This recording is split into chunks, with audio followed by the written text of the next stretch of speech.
Hey guys, welcome back to the channel. This is a story about what if Deku had a twin sister part 2. If you guys enjoy this what if and want to see part 3, comment down below and let me know before I start. Please do support for more awesome content. And leave a like and don't forget to subscribe to my channel and also share this video with your friends and check out the description in my playlist. The author of the story 𝐒𝐻𝐸 from fan fiction. So let's start the video. Check out the results from the exam. The teachers were talking amongst each other regarding the entrance test results. Wow, the first place student didn't even have rescue points. And in first place would be Katsuki. He took down those faux villains like an ace. Katsuki extended his hand forward, using his explosion to defeat the robot in front of him. When most of the other examinees were running from the big obstacle, he stayed focused on letting the smaller targets get in close and then counterattacking. He destroyed robots left and right, placing his hands on top of a taller one. He then caused a big explosion. That kid is tough. Katsuki grinned while running off. On the opposite end, the 7th and 8th place students didn't have as many villain points. In fact, the 8th place student only received 1 villain point. They're not the first UA hopefuls to take out that giant robot. Izuku gritted his teeth at the same time that Izuku fired off her shooting star arrow. Only this time, it was much bigger than the first one she fired. It soared right past her brother, twinkling with power just as Izuku recoiled back his right fist. Though, it's been a while since I saw someone blow it away with 1 attack each. At the same time the shooting star hit the robot, Izuku had punched it with so much power that it not only caused a dent, but the robot was pushed back far. This was thanks to the power of both twins working together. The shooting star then exploded inside of the robot, causing an explosion from within. But at what cost? Another teacher asked as Izuku bent down to her brother, sniffing as she talked to him, but he didn't answer. Did you see how badly he injured himself? And yet he made sure that his sister got down without a scratch on her. If you ask me, it's like his body isn't used to his quirk, unlike the girl. Though she doesn't seem to be used to making her projectiles that big either. A man with a large scarf was watching them from afar, his arms crossed. He eyed the twins closely with a small hum. On the beach the twins had cleaned up. All Might was standing there alone. He watched the waves crash onto the sand. The night after the both of us opened our UA acceptance letters, he finally got in touch with us again. I guess he wanted to talk to us in person after we listened to his messages. The two ran into the entrance to the beach. Izuku had her hair in pigtails, wearing a yellow hoodie, blue jeans, and sneakers. He glanced back in confusion to see them approaching. Izuku panted with tears falling from his face. Izuku panted while placing her hands on her knees. "Hi, All Might," he exclaimed to the skinny man. And he spurted out blood from his mouth in response. "Too loud, kid," he warned the boy as Izuku turned to him nervously. "Maybe you shouldn't speak his name out loud, even if it is at night," she informed as 2 people had overheard Izuku unfortunately. "No way." "Where?" a woman called out, the blonde flinching in alarm. "Way to blow my cover," the man hissed a little. "Say it was a mistake." Izuku flinched in a panic and then waved his arms, sweating. "I was just kidding. Nothing to see here," he cried out to the duo. "Lame," the man commented in disappointment. "I wanted an autograph," the woman whined, and the 3 all sighed in relief. All Might then held up a hand. "Congrats on getting in." "You too," he informed the twins, who flinched. "We couldn't have done it without your help." Izuku high-fived him, Izuku moving back a bit. All Might blinked and then chuckled, patting her on the head instead. He should have figured that she probably wouldn't have liked high-fiving him since it didn't seem to be like her. "Yes, that's right," Izuku nodded curtly, looking at him and her brother. "I wouldn't have even applied if you two hadn't encouraged me in the first place." Izuku gasped as he turned to his sister and then gave a happy smile that he was the reason she applied. "I'm so happy to hear that, Izuku. That's exactly what I want. For you to be a hero and for me to see what else you can do with your quirk." He pumped a fist with a grin and she gave a closed-eyed smile. "Oh, speaking of which," All Might spoke up, getting their attention. "I didn't tell anyone at UA that I've been training you two or anything." They blinked at him in unison. "Really? I wasn't one of the judges, and I didn't pull any strings for you. You earned your spots all on your own." "Whoa, thanks for telling us." Izuku kneeled over a bit, Izuku rubbing his back gently. "We're glad to hear that." "Yes, it's nice to know that you were still supporting us without doing us favors." Izuku nodded in agreement. Izuku then let out a gasp as he realized something, looking up at the skinny blonde. "Oh yeah, we were really surprised to hear you're gonna be a teacher at UA this year. I was wondering what brought you here all of a sudden." "I'm curious about that too." Izuku blinked up curiously. "It does seem like a big change for you. After all, your agency is in Minato, Tokyo, and everyone knows getting creepy," All Might interrupted, earning a weary look in return. The girl let out a small giggle at her brother, her hand in front of her mouth. His fanboying was still very apparent, even after 10 months of training. "The school didn't want me telling anyone about the job until they made an official announcement." All Might stared at the water in front of him. It seemed like fortuitous timing. An easy way to find someone new to inherit one for all. I was on a long hunt for a successor, he informed the twins the day that they tried to rescue Katsuki. So that's it. Izuku recoiled back a bit in alarm as Izuku gasped. He was originally planning to give it to a UA student, someone who was strong. He looked towards his hands, his eyes shaking as he wasn't that. At least, not yet. Who already had a quirk. Your power completely wrecked my body, Izuku informed the man. And all I did was jump and throw one punch. I can't control it. What do I do? I haven't felt myself reaching my limit too soon in a while, but eventually that might catch up to me. Izuku looked towards the ground. I might not have been injured like he was after the exam, but what if I do end up causing an explosion if I reach my limit and someday I'd have to go beyond that? You'll learn to manage in time. All Might turned back around to them. Hoping to master it right away is like asking a baby to run a marathon. You still have to go through the process of learning how to walk. As for you, Izuku, I don't know if I want to believe you'd do something like that. She let out a gasp looking up at him with wide eyes. Sure, you may be quiet, and you don't interact with other people much, but I know that you'll learn to get adjusted to your quirk and unlock new abilities. Yeah, Izuku murmured softly, and Izuku tried not to cry from his advice. Thank you, Mr. All Might, she whispered gratefully, clutching at her pants in determination. She wouldn't let anything happen to the city with her quirk. Wait, Izuku looked up in realization. You knew I was gonna get hurt that badly. Well, we were in a time crunch. All Might poked his own forehead, but it turned out all right. He could have died, Izuku stated with a semi-blank tone. But he now knows what he's dealing with. And he's still alive, isn't it? All Might gave them a thumbs up. Right now, your quirk is either all or nothing. He picked up 2 cans of gas. One day, you'll learn how to control your output. Then you'll be able to adjust exactly how much power you're using. Izuku then gasped at what he was getting at. We just need control. You're overflowing with energy at the moment, and she's still dealing with untapped power. When training, your bodies will hold them better. He then squished the can flat in his hand, as he was in his muscle form now. Then it's yours to command. The two gasped and then gave determined looks. Look, it really is All Might. The man from before called out. No way. Where'd he come from? The woman asked in awe, and All Might realized what he just did. Right, now we run. He ran off, to their shock. Okay, Izuku agreed, running after them. Wait for me. Izuku followed after the duo. All Might then glanced back at the twins. The torch I passed on to Izuku is but a small flame right now. In time, it will be kindled, until you wield a raging inferno. The more powerful you become, the more you'll outshine me. Eventually, I'll retire. My job complete. Deep stuff, All Might. Izuku's flame is also small, but can be kindled into a raging inferno as well. And the more powerful she becomes, the more that she'll start to become her own symbol. It was now April, which meant that the first semester of UA was starting. Izuku, you're all set. 𝐭 asked the twins nervously. Both of them were lacing up their shoes, as they were getting ready to leave. They were already in their UA uniforms. Izuku's shoes were pure white sneakers with one yellow star per shoe near the heel area. They had periwinkle laces tied to them. Yeah, he answered without looking back. We double-checked everything, Izuku informed, while also holding a big rectangle-shaped bag. Are you sure? She wondered from behind her children. You didn't just pack action figures or art supplies, right? I have everything. Izuku looked back at his mother nervously. And I have myself covered when it comes to my art supplies. Izuku gestured to the rectangle-shaped bag.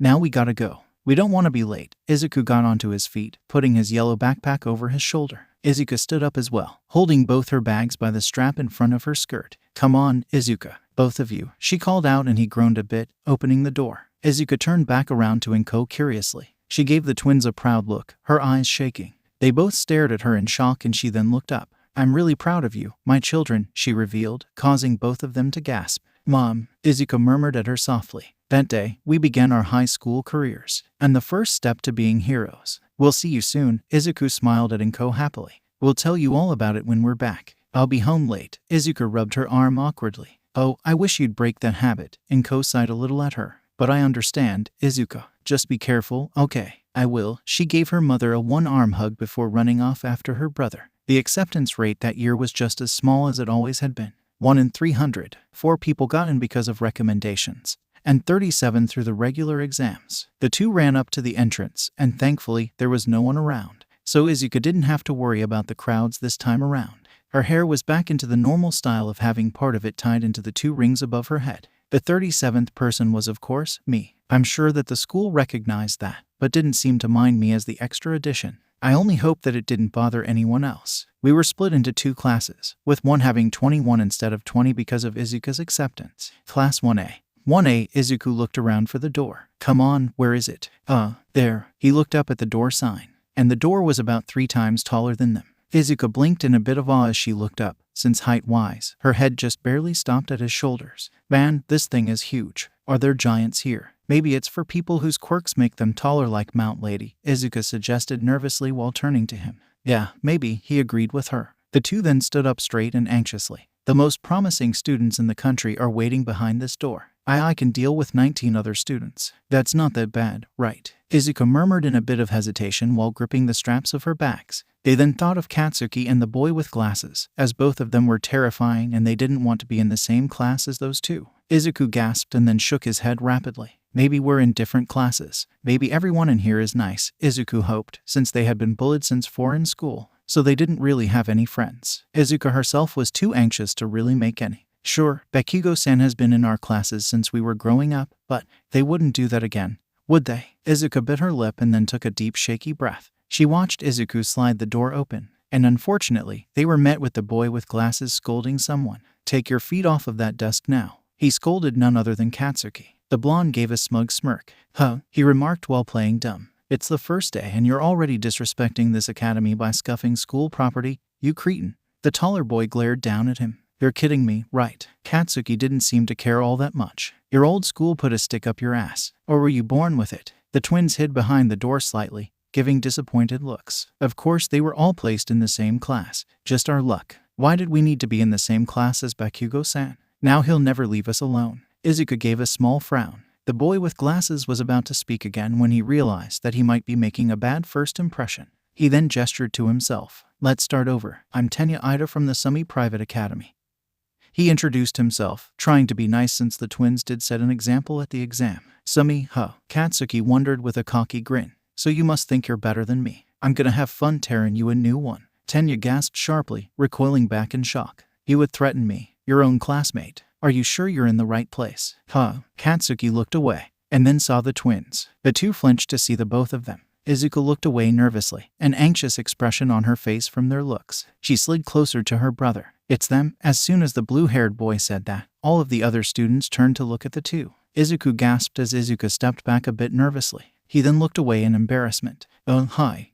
He spoke up hesitantly, since he didn't want another scolding. And neither did Izuku for that matter as she hid behind Izuku. She squeezed her eyes shut while shaking. Izuku. He glanced back at her awkwardly. Good morning. 𝗕𝗏𝗧 greeted them as he approached. My name is 𝗕𝗏𝗧𝗏. We know. Izuku waved his hands, stopping the blue-haired boy in place. We. He blinked in confusion, peeking past the green-haired boy to see Izuku. Oh, yes. I didn't see you there. My apologies. Oh, he adjusted his glasses to get a proper look at her. You're twins, aren't you? Up until now, he didn't have the time to get a good look at the duo. He was too busy both scolding them and trying to pass the entrance exam. Really? A pink-skinned girl stood up in excitement. I wanna see.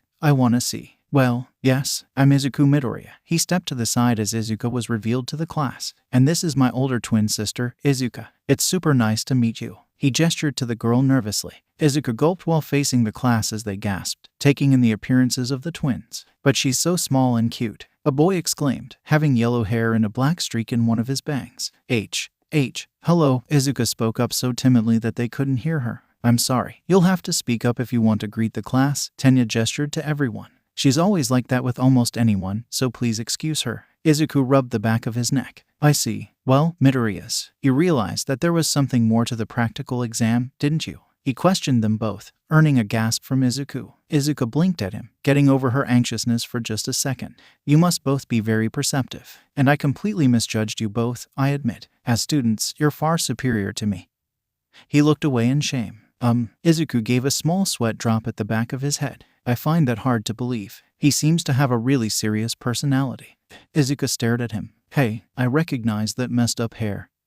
And that thick hair. Ochako, the girl who was nice to them, appeared from behind. Falling boy and puppy girl. The two turned around with a gasp, shocked to see that she was in their class too. As she was talking, Izuku looked at her wide-eyed. Oh my gosh, it's that nice girl who talked to us. Well, Izuku was hiding.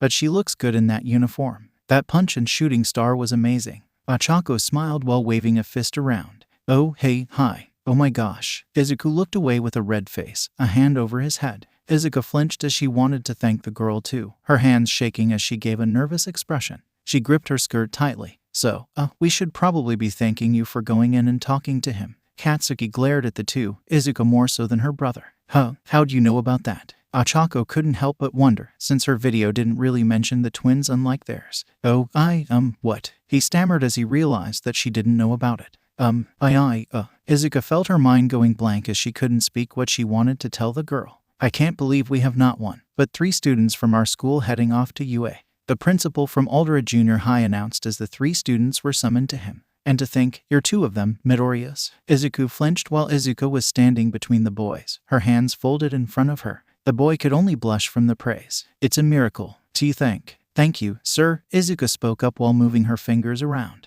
Katsuki glanced at the 2 with a glare. The next thing Izuku knew, he was pushed into a wall by Katsuki while Izuku was using the restroom. Izuku hit the wall hard with a grunt. Katsuki then grabbed him by the collar so that the boy could face him. What did you and 𝗵𝗲 do to pass the exam? You 2 must have cheated somehow, right? He demanded angrily to Izuku, who could only whimper. I'm supposed to be the first and only student from this crappy school to get into UA, but you 2 had to go and screw that all up. I warned the both of you not to apply. His eyes were white and angry. He then gasped a bit as Izuku grabbed his wrist. Kaken, the blonde gritted his teeth. Someone I look up to told my sister and I that we can become heroes, and I was giving my big sister some needed confidence in herself. That's why we applied. That's why we're going. He then looked up, Katsuki a bit alarmed to see Izuku with a fierce look in his eyes. Like it or not, you can't stop us. I'll let him go, Bakugo-san. He turned around to see Izuku having just returned from the bathroom. He then scoffed at her, getting over his initial shock. Oh, what's this now? You're trying and failing again to stand up to me? We both know that Izuku created her crescent moon bow and his eyes widened, since her hands were still shaking. Izuku let out a small gasp as she wasn't preparing her ammo, but she was still going to use it if she needed to, which she had no intention of doing. Not unless he pushed her that far. Let Izuku go. Now, if you want to get into UA without any trouble, then you'll get your hands off my brother. If you can do that. F for me. Then I won't tell anyone what I saw. Izuku blinked at her, giving Katsuki one last chance to reconsider, and that she would try and threaten him. But then again, he probably would have done the same thing, or at least try to calm Katsuki down first. The blonde stared at her intensely, gritting his teeth. The air was very tense between the 3 of them. Unfortunately, she had a point, so he had no choice but to listen. Fine, but I'm not doing it for you, he growled out as he tossed Izuku onto the ground. He stomped off past her, shouldering the girl on the way. It's so that I can still get into UA and I don't need any of your crap before that happens, he finished as he left. Izuku turned to him with a small glare. He then gritted his teeth again, looking at the duo. I'm gonna ruin that little bastard and 𝗵𝗲, right after I figure out how they got in. He then looked away towards the wall. What do you think we're doing today besides orientation? Ochako pumped her fists happily with a big smile on her face. I wonder what our teachers are like. I can't wait to meet everybody. If you're just here to make friends, then you can pack up your stuff now, a low male voice suddenly spoke up. Izuku yelped as Izuku let out a scared screech, her hair standing up on end. Ochako let out a nervous sound as a man was in a yellow sleeping bag right behind her. And somehow, no one had noticed him until now. It was the same man who was in the back when the entrance test results were being reviewed. The brunette slowly turned around, letting a scared whimper. They could only stare at him in bewilderment, Izuku hiding behind her brother. Welcome to UAS Hero Course. He then unzipped the sleeping bag from the inside a bit, sipping some juice. The 4 could only gasp in a bit of fear. What is that thing? They all thought in unison as the man stood up. He then fully unzipped the sleeping bag. It took 8 seconds before you all shut up. That's not gonna work. Time is precious. He stepped out, facing everyone. Rational students would understand that. Izuku let out a small gasp as none of them could speak at the moment.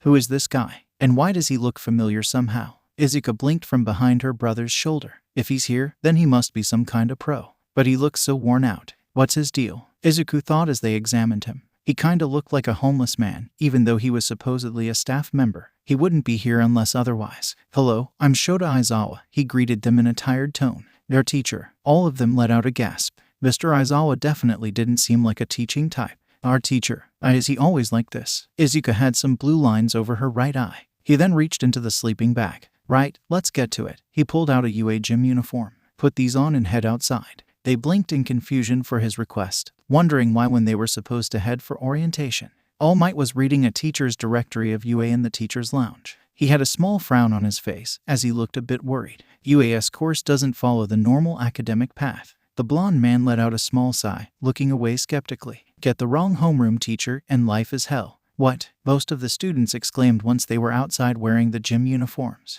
A quirk assessment test. But orientation. Ochako protested while Izuku was hiding behind the crowd. She was still getting used to the teacher, and by the tone of his voice, he took no nonsense. She just hoped that she wasn't that noticeable for him to start picking her out. Thankfully, she was short enough to not be seen. We're gonna miss it. If you really want to make the big leagues, you can't waste time on pointless ceremonies, Mr. Aizawa remarked to her, his back turned to the crowd. All of them recoiled back a bit from his tone and how much he just didn't seem to care. Here at UA, we're not tethered to traditions. He then glanced over his shoulder. That means that I get to run my class however I see fit. They then all gasped and he eyed the crowd closely. Hey, short girl with the long green hair. I don't care for the whole hiding routine. Come on out now. He gave a small glare. Izuku gave a small sweat drop, biting her lip. 𝗧𝗵𝗲. He must be really perceptive if he found out I was hiding when he can't even see me. She could tell she was already not off to a great start as she slowly stepped towards the front, standing next to her brother and Ochako. All the students stared at her for a few seconds, and it was complete silence now. The girl kept her hands folded in front of her nervously, avoiding eye contact with anyone.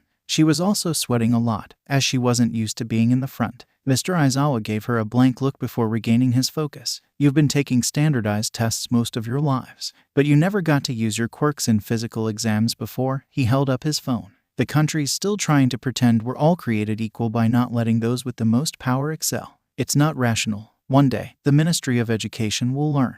Bakugo, you managed to get the most points on the entrance exam. He turned to the blonde, earning a small gasp that he knew this. What was your farthest distance throw with a softball when you were in junior high? 67 meters, I think, he answered after thinking about it. Right, try doing it with your quirk. Mr. Aizawa instructed him, and about a minute later, Katsuki was standing in the middle of a white circle in which distance was being measured in front of him. Anything goes, just stay in the circle. Go on, you're wasting our time. Katsuki then stretched his arms to prepare himself. All right, man, you asked for it. He then planted his foot forward, stretching his lower body. I'll add a little heat to my pitch and drop their jaws. He grinned like a maniac as he prepared his throw, and then threw the ball using his explosion. Die. It soared like a comet almost, to the point where it started to fly off into the sky. Oh, whoa, Izuku murmured in a bit of fear. Imagine if Katsuki had used it on him in the past. So he can throw. Doesn't make him any more of an actual human being. Izuku whispered with a small frown, earning an awkward look from her brother. Those two are never gonna see eye to eye, are they? All of you need to know your maximum capabilities, Mr. Aizawa explained as the ball landed and he used his phone for the distance results. It's the most rational way of figuring out your potential as a pro hero. He then held up his phone, showing that Katsuki got 705.2 meters, earning shocked gasps from the entire crowd. Whoa, 705 meters, are you kidding me? Denki Kaminari asked nervously, a small sweat drop on his face. I wanna go. Mina Ashido pressed her hands together in excitement. This is what I'm talking about, using our quirks as much as we want. Hantashiro pumped his fists in awe, and this struck a chord in Mr. Aizawa. So this looks fun, huh? He asked in a serious tone, Izuku gasping. Izuku blinked while caught off guard. You'll have 3 years here to become a hero. You think it's all gonna be games and playtime? Idiots. He gave a small grin and Izuku gave a terrified look. She did not like where this was going. Today you'll compete in 8 physical tests to gauge your potential. Whoever comes in last has none, and will be expelled immediately. Huh, they all exclaimed in shock. This means whoever wants to hide and not show any potential at all might as well be in the running for last place. Especially since I was only supposed to have 20 students. He looked at Izuku specifically and she gasped sharply, stepping back a bit with wide eyes. If he meant her, she was gonna have to do a lot in order to prove she had what it took to stay. There was now even more tension between teacher and student. Aw crap, they got Aizawa. All Might sweated a little, seeing the teacher's profile in front of him. The Midoriyas are gonna be singled out from the start. Mr. Aizawa stared at both of them, Izuku trembling while her teeth chattered. Immediate expulsion. 8 tests. Oh crap, not good. He's looking right at me, as if I'll walk out right now. Maybe because he can already tell my personality. Meaning if we aren't strong enough to him, he'll boot us out immediately. Izuku gasped while looking at his shaking hand. I can only use one for all at either 0 or 100% right now. I don't have any control yet. I've gotten a bit better with my attacks, but I only have the one, and it's long range only. Oh no, this is bad. Izuku gave a small gulp as her eyes shook. Like I said, I get to decide how this class runs. Mr. Aizawa spoke again, getting their attention. He then adjusted his hair, having a scary look on his face. Understand, if that's a problem, you can head home right now. Some people were terrified, others were confident, some indifferent, and the twins were very anxious. A huge test on the first day of school. What the crap are Izuku and I gonna do? Izuku thought while staring at the grinning teacher. I'm gonna have a hard time getting him to see that I do have potential, and that admitting me wasn't a mistake. Izuku sweated anxiously with a slightly horrified expression. You can't send one of us home. 𝗧𝗪𝗄 protested with a deep frown. I mean, we just got here. Even if it wasn't the first day, that isn't fair. Though, and you think natural disasters are? Mr. Aizawa retorted in response, earning some gasps. Or power-hungry villains. Or catastrophic accidents that wipe out whole cities. No, the world is full of unfairness. It's a hero's job to try to combat that unfairness. If you want to be a pro, you're gonna have to push yourself to the brink. For the next 3 years, UA will throw one terrible hardship after another at you. So go beyond, plus ultra style. He then waved a finger as if challenging them already. Show me it's no mistake that you're here. The teacher glanced at Izuku specifically, earning sharp gasps. 𝗕𝗏 pulled out his water bottle and had a sip. I don't approve of this kind of hazing, but UA's the top hero program. I have no choice. Katsuki gave a small smirk, rolling his arm around. Time to blow these nerds away. 𝗧𝗪𝗄 clenched her fists in determination. Now then, we're just wasting time by talking. Izuku clenched a fist as Izuku took a deep breath to focus. Let the games begin. The first test was a 50-meter dash. There was a measuring device nearby. Runners, on your marks. Ready. 𝗬𝗎 and 𝗕𝗏 were up against each other. Then there was a gunshot noise and then took off. 𝗕𝗏 using his speed and passed first. 3-4 seconds. 𝗬𝗎 then hopped from behind and passed the finish line as well, 𝗕𝗏 sliding to a stop. At 50 meters, I can only get up to third gear. 𝗕𝗏 eyed his Quirk engine. As you can see, his legs are pretty dang fast. The engines in his calves were emitting smoke. Well, he's definitely in his element, but speed won't help him in every test, Mr. Aizawa commented while looking at his phone. 𝗬𝗎 then stood up, as she had gotten 58 seconds. She turned around as her long tongue was hanging out. I'll lighten up my clothes. 𝗧𝗪𝗄 touched her shoulders and then her feet with a small smile. Oh, and my shoes, too. 𝗧𝗪𝗄, her quirk, zero gravity. Get set. The sound went off again as 𝗧𝗪𝗄 ran off as fast as she could. She can nullify the gravitational pull of anything she touches, but if she uses her power too much, she totally hurls. And that was why she threw up after saving the twins in the entrance exam. Because at that point, she had reached her limit. Masahiro jumped past the measuring device using his tail to give him some momentum. 49 seconds. 𝗧𝗪𝗄 then ran right past it. 15 seconds. The girl gave a small gasp, pressing her fingers together. She gave a nervous look, but was happy for herself. Sports tended to not be her strong suit. Well, at least that's faster than junior high. Yuga Aoyama rubbed his chin, wearing a white belt. He was the one who stole Izuku's point in the entrance exam with his belly button laser. He then glanced down at Mina. Nice attempts, mon-amies, he remarked with his hands on his hips. Runners, on your marks, but you're just not showing enough panache. He jumped up with his hands behind his back as they were allowed to start. He then used his laser to get him across the gap. Let your powers shine. Yuga Aoyama, his quirk, naval laser. That's right, a belly button laser. He landed on the ground as his power had stopped working. This allowed Mina to run right past him. But he can't shoot it forever. He tried again, only to get behind Mina in terms of scoring. 51 seconds. Yuga hummed while glancing behind him. Shooting my beautiful beam for more a second hurts my tummy, he informed, a few other students glancing back at him blankly. What a tool. Testing the upper limits of their powers helps me assess their room for growth, Mr. Aizawa thought to himself. He thought by having them do the tests, he could see just how much they needed to improve on. It becomes clear what they can and can't do. Their true potential. Next up was the twins. Against Katsuki. Runners, on your marks. Izuku turned around and summoned her crescent moon-shaped arrow. Mr. Aizawa raised a small brow as she planted her feet. She then pointed her arms downwards while moving up her hand. Ready. Izuku moved her hand down as a light came from her hand. As soon as the sound was off, Izuku fired and propelled herself into the air. She squeezed her eyes shut, her hair flying. Sometimes, pros have to be creative in order to succeed. Katsuki held up his hands. Burst speed. He moved his hands behind him, jumping up as his explosions appeared right behind him. Izuku continued flying across the gap just as he passed first. 13 seconds. Katsuki Bakugo, his quirk, explosion. Izuku braced herself as she landed just behind the line. She yelped in pain a bit from the rough landing, rubbing her back. 24 seconds. Katsuki glared a bit that she was right behind him. If only she wasn't a few seconds off. Izuku Midoriya, her quirk, Galaxy. She can fire shooting star arrows at any time and can utilize components of the solar system. Maybe. Izuku ran up just a few seconds behind his sister. 7. 2 seconds. My power has more uses than anyone else's in this school. Katsuki looked at his smoking hands. He then looked up to see Izuku panting. The green-haired girl stood up, dusting herself off as she turned to look at her brother. Pathetic, the both of them. There are still 7 tests. Everyone's gonna be using their quirks on all of them and getting awesome results, including my sister. Are you okay? Izuku gave a small frown that he couldn't use his quirk for a better score. Yeah, I'm fine. He looked up with a small smile. What about you? That fall looked like it must have hurt. I'm fine. She nodded slightly at him. I think I just gave it a bit too much power. She rubbed her neck sheepishly. But you managed to be second. That's really good. Izuku gave her an encouraging smile, Mr. Aizawa staring at the twins. He then looked towards the ground so that she wouldn't see his nervous expression. So what do I do? I've got a ton of power, but I can only use it once. And it'll break me. Control. That's what I need. He then gritted his teeth, Izuku's eyes softening. Maybe I can focus like All Might suggested. He then clenched his knees. Izuku, remember what you were told about this. Izuku placed a hand on his shoulder comfortingly and he gasped. You can harness one for all. It's simple. You have to feel it. All Might leaned backwards a bit as the twins stared at him. They were all at the pier that led to the beach where the twins were trained.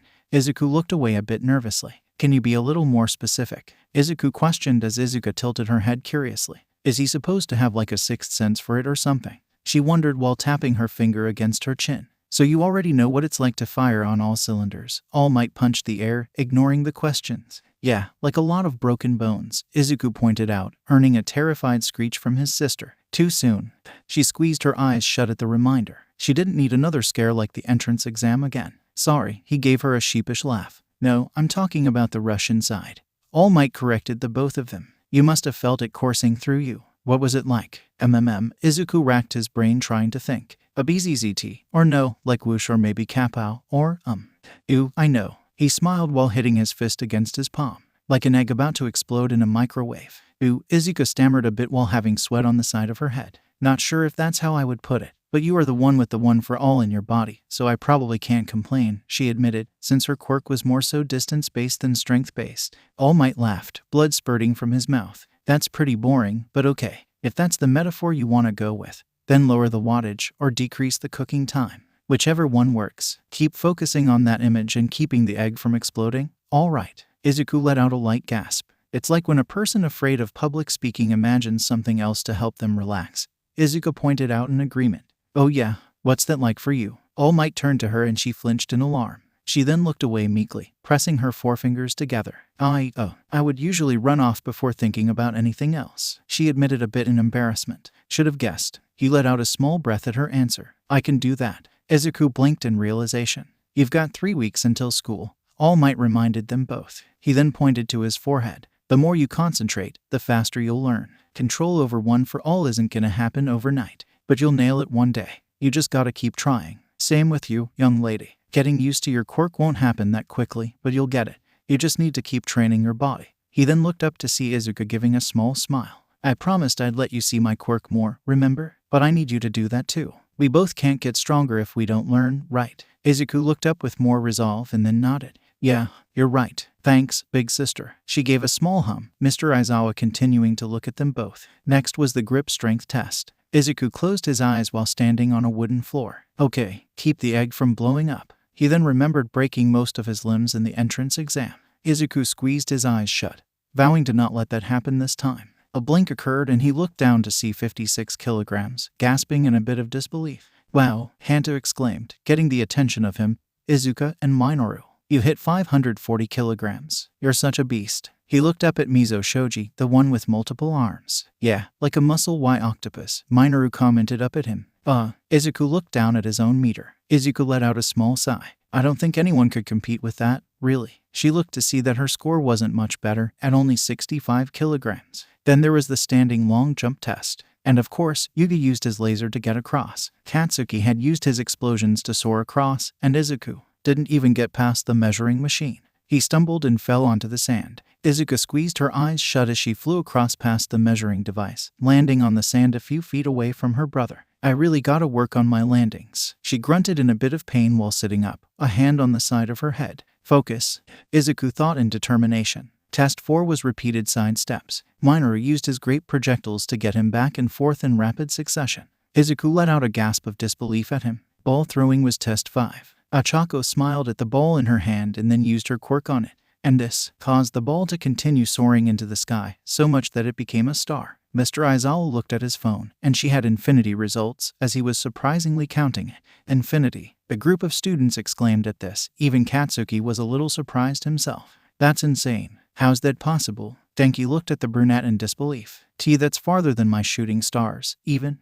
Izuku muttered in a bit of awe. To be fair, she hadn't tested the distance of how far they could go. When she fired against that sludge villain, she was too focused on helping rather than paying attention to how far it went. Izuku was looking very anxious now. This is bad. I've got to come up with some kind of a game plan. Everyone's had at least one crazy good score already. I've been doing all right, but if either of us don't change things around, we could be expelled on the very first day. Izuku bit her lip in thought, sweating a little. She then snapped out of it. She knew that they could do it, even if they had to try everything that they had. Neither of them were gonna let their dreams go to waste. Izuku felt a tap on his shoulder, seeing his sister pumping her fists encouragingly with a small smile. He blinked at her expression and smiled a bit too, nodding silently at her. He then looked at the ball in his hand. All that's left is this, the distance run, sit-ups, and the seated toe touch. It's now or never. This is my best chance to use one for all. Izuku clasped her hands tight, standing between Tenya and Ochako. Katsuki just looked on blankly. If Midoriya doesn't shape up soon, he's the one going home, Tenya commented with his arms crossed. Izuku and Ochako looked up at him wide-eyed. And not that I mean to worry you, Midoriya. He waved a nervous hand to her and she didn't respond as she gave a small frown. And may I say that it might get confusing really quick if you two were to stay. He sweated a bit while rubbing the back of his neck, not sure if he made things better or worse. Of course he is, Katsuki retorted back, and Izuku's eyes narrowed, but she didn't look towards him. He's a quirkless loser, and his sister's a scared little mouse. He pointed to the both of them, Tenya giving a shocked sound. He has a quirk, and Midoriya herself was brave enough to fight that villain to save you, might I add. Did you not hear about what they both did in the entrance exam? Tenya defended, to the slight awe of Izuku. It seemed that both of the twins had left an impression on someone who looked down at them at the start. And she didn't even defeat him, so she didn't save me. Katsuki growled a bit. Izuku tried to speak, but they didn't hear her. She clutched at her pants tightly instead. Ochako glancing at the girl curiously. She wondered what the green-haired girl was trying to say. They both turned towards Izuku instead, as he was still standing in the middle of the circle. Here it comes, Mr. Aizawa thought to himself. Izuku gave a determined look, remembering all of the people who had helped him. Izuka, I'm really proud of you, my children, and Ko smiled at the two before they left for school. Young man, young lady, you two can become heroes. All Might's hair blew in the wind as he stared down at the twins. All right, Izuku, his sister gave him a nod, smiling gently as she agreed to use her quirk more. I'll try my best. Izuku gritted his teeth to do this for them. He then recoiled his arm back, about to throw the ball as he focused his power into his right arm. I won't let them down. Mr. Aizawa's eye then turned red as he looked at Izuku heaving the ball, and it landed not that far away from him. 46 meters. The boy gave a horrified gasp as he thought he put everything he had into that throw. Was he now not able to activate it anymore? Izuku gasped sharply as she looked up ahead, wondering what just happened. What was that? He still has All Might's DNA inside of him, so why did that fail? What gives? He looked towards his hands. I was trying to use it just now. I erased your quirk, Mr. Aizawa revealed, his scarf moving around on its own. Izuku turned to him and gasped, Izuku looking towards him quickly. Everyone was shocked to see Aizawa controlling the scarf himself, his hair flying around. The judges for this exam were not rational enough. Someone like you or your sister should never be allowed to enroll at this school. Izuku let out a small gasp, stepping backwards a bit from his declaration. Wait, you did what to my, It then finally hit the twins on what the teacher's quirk was and why he worked here. Those goggles. He looked at a pair of yellow goggles around Mr. Aizawa's neck. I know you. You can look at someone and cancel out their powers. The Erasure Hero. Eraser Head. Ooh. Everyone except Izuku was confused as her eyes were shaking in disbelief. Izuku would always show her an excitement when he had something new to show from his notebook about heroes, or at least hear him mutter while he wrote, so she knew just about every single entry in it. Eraser. Who's that? Hanta wondered as they murmured against themselves. Oh, I've heard of him. Tsuyu spoke up in realization. I think he works on the down low. Unknown to everyone, All Might was watching the test, in his muscled form. While he was smiling on the outside, he was very concerned on the inside. Aizawa's one of those guys who doesn't like the media because he thinks they interfere with our work, and he judges celebrity heroes like me because I look good in the spotlight. And considering how Izuku's attack on the sludge villain was already well known, well, You and your sister aren't ready. Mr. Aizawa glared down at Izuku with his glowing red eyes. Neither of you have control over your powers. Izuku let out a sharp gasp as Izuku flinched within a bit of fear in her eyes. Were you planning to break your bones again? And was she planning to fire a powerful arrow, even though she hadn't used her quirk in years, counting on someone else to save your useless bodies? Izuku furrowed her eyebrows in bewilderment, wondering how he knew that fact about her. I can tell from her shots and landings. Anyone fumbling around like that would have gotten control over a quirk unless they didn't know how to fine-tune it, which can result in causing serious damage if she reaches her limit too quickly with her own shot. No, that's not what we were trying to do, Izuku protested to the teacher, and suddenly the twins were grabbed by the moving scarf. Izuku gasped, struggling to break free as she was lifted up into the air from behind. He then dragged the twins over to him, Izuku floating by her brother's left side. No matter what either of your intentions are, you two would be nothing more than liabilities in battle, he informed them with a stern look on his face, and they both gasped. You have the same reckless passion as another overzealous hero I know, one who saved 1,000 people by himself and became a legend. But even with that drive, you're worthless if you can only throw a single punch before breaking down, or can only use a quirk haphazardly because she doesn't know how to properly use it, and instead treats it like a crutch. Sorry, Midoriyas. With your powers, there's no way you can become heroes. The two looked at him in shock before Izuku gave a determined frown. Some of the other students gasped, looking up ahead. Mr. Aizawa released them both, Izuku landing on the ground next to Izuku. Izuku didn't say anything, looking towards the ground. Izuku had a small shadow over her eyes, gripping the sand underneath her hand as it was shaking. I've returned your quirk. Take your final throw. Hurry and get it over with. You might as well go at the same time as your brother. He wanted to see them fail in unison. She slowly stood up, walking past her brother silently to go to the other circle. She glanced over her shoulder with a lost look on her face while All Might gave a worried sound. I wonder if our teacher gave them some advice, Tenya commented while rubbing his chin. Yuga then spoke up to Ochako about something. Probably told them to start packing, Katsuki remarked while looking on.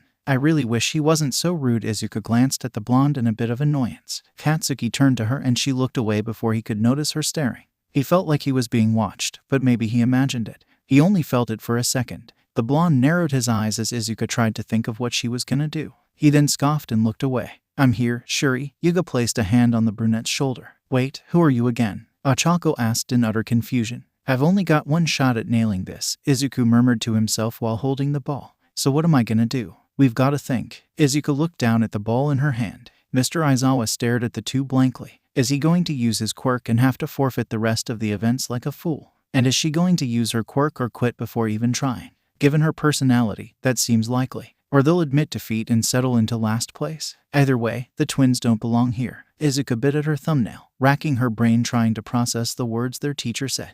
It was obvious to almost everyone else that, compared to them, the twins didn't matter much. But that was why they had to prove to them that they could be heroes like the class wanted to be. I still can't control my power, but I can't just give up. Either both of them thought in unison. Do I let the egg explode? It might be my only shot at staying at UA. I have to try something. Izuku squeezed his eyes shut, looking up. No matter what the consequences, Izuku looked up ahead with determination. A waste of quirks. Mr. Aizawa continued staring at them. Izuku held up the ball with her left hand. Izuku finally acted by heaving his arm back to throw just as Izuku raised her right hand. Mr. Aizawa was right about what he said. The teacher flinched, along with All Might waiting in anticipation. If I can't control my quirk, there's no way I'll ever become a hero. Izuku threw the ball just as Izuku slid her fingers against the material of her left hand, a white light coming from them. Hey, are they for real? All Might asked in surprise. The two of us have to work way harder than everyone else here if we want to succeed, Izuku thought as Izuku took out a deep breath, looking at the ball just as the shooting star formed from the tip of her fingers. Mr. Aizawa continued staring without his expression changing. Even if we have a lot to learn, we'll focus on what we can do right now. Izuku's sole finger started to glow with red vines just as Izuku pressed two fingers together, her quirk powering up as her hair flew around thanks to the shooting star. Smash! Izuku threw the ball with power as Izuku flicked her shooting star with her forefinger, giving her enough power to shoot the ball into the air. This created powerful winds from the both of them. Everyone gasped sharply as Izuku gritted his teeth. Izuku panted softly while slowly putting down her arms, looking up towards the sky with a small beaming smile. It hurts, but not as bad as before. The finger he threw with was the only one broken, while Izuku's fingers were slightly burning since she had never done her quirk with her fingers before. Were you planning to break your bones again? And was she planning to fire a powerful arrow, even though she hadn't used her quirk in years, counting on someone else to save your useless bodies. The teacher's words repeated for them just as the balls landed, and both of them got 705. 3 meters. Mr. Aizawa, Izuku spoke up, and he turned to the twins. Izuku glanced over her shoulder at the teacher, still out of breath. He clutched his fist as she held her burning fingers. You see, we're still standing. We're not crutches now, she breathed out, looking up to the sky with a heavy pant. Their teacher looked up at them with a grin and wide eyes. These kids, he could only say about them. I was worried about you too. Midoriya's All Might looked on, impressed. But you're doing a great job. You knew you had to use one for all, but not at full power or else you'd be KO'd. And she realized that she can't always rely on her bow if she hasn't had practice with it, otherwise she'd be open to short-range attacks. So you propelled the ball at the last possible point of contact by sending the power of your quirk shooting through your fingertip. Similarly, she propelled the ball by focusing her power of her fingers when she knew it was ready, because she realizes that she makes the power, not the weapon itself she had chosen to rely on, minimizing the injury to his body while maximizing the throw. Minimizing the potential limit to her body while maximizing the amount of power. What the heck, young Midoriyas? How did you both go and get so cool? For once, the hero felt like he was the fan instead of the twins looking at the both of them. Izuku was still in pain as Izuku shook off her smoking fingers. Izuku finally acted by heaving his arm back to throw just as Izuku raised her right hand.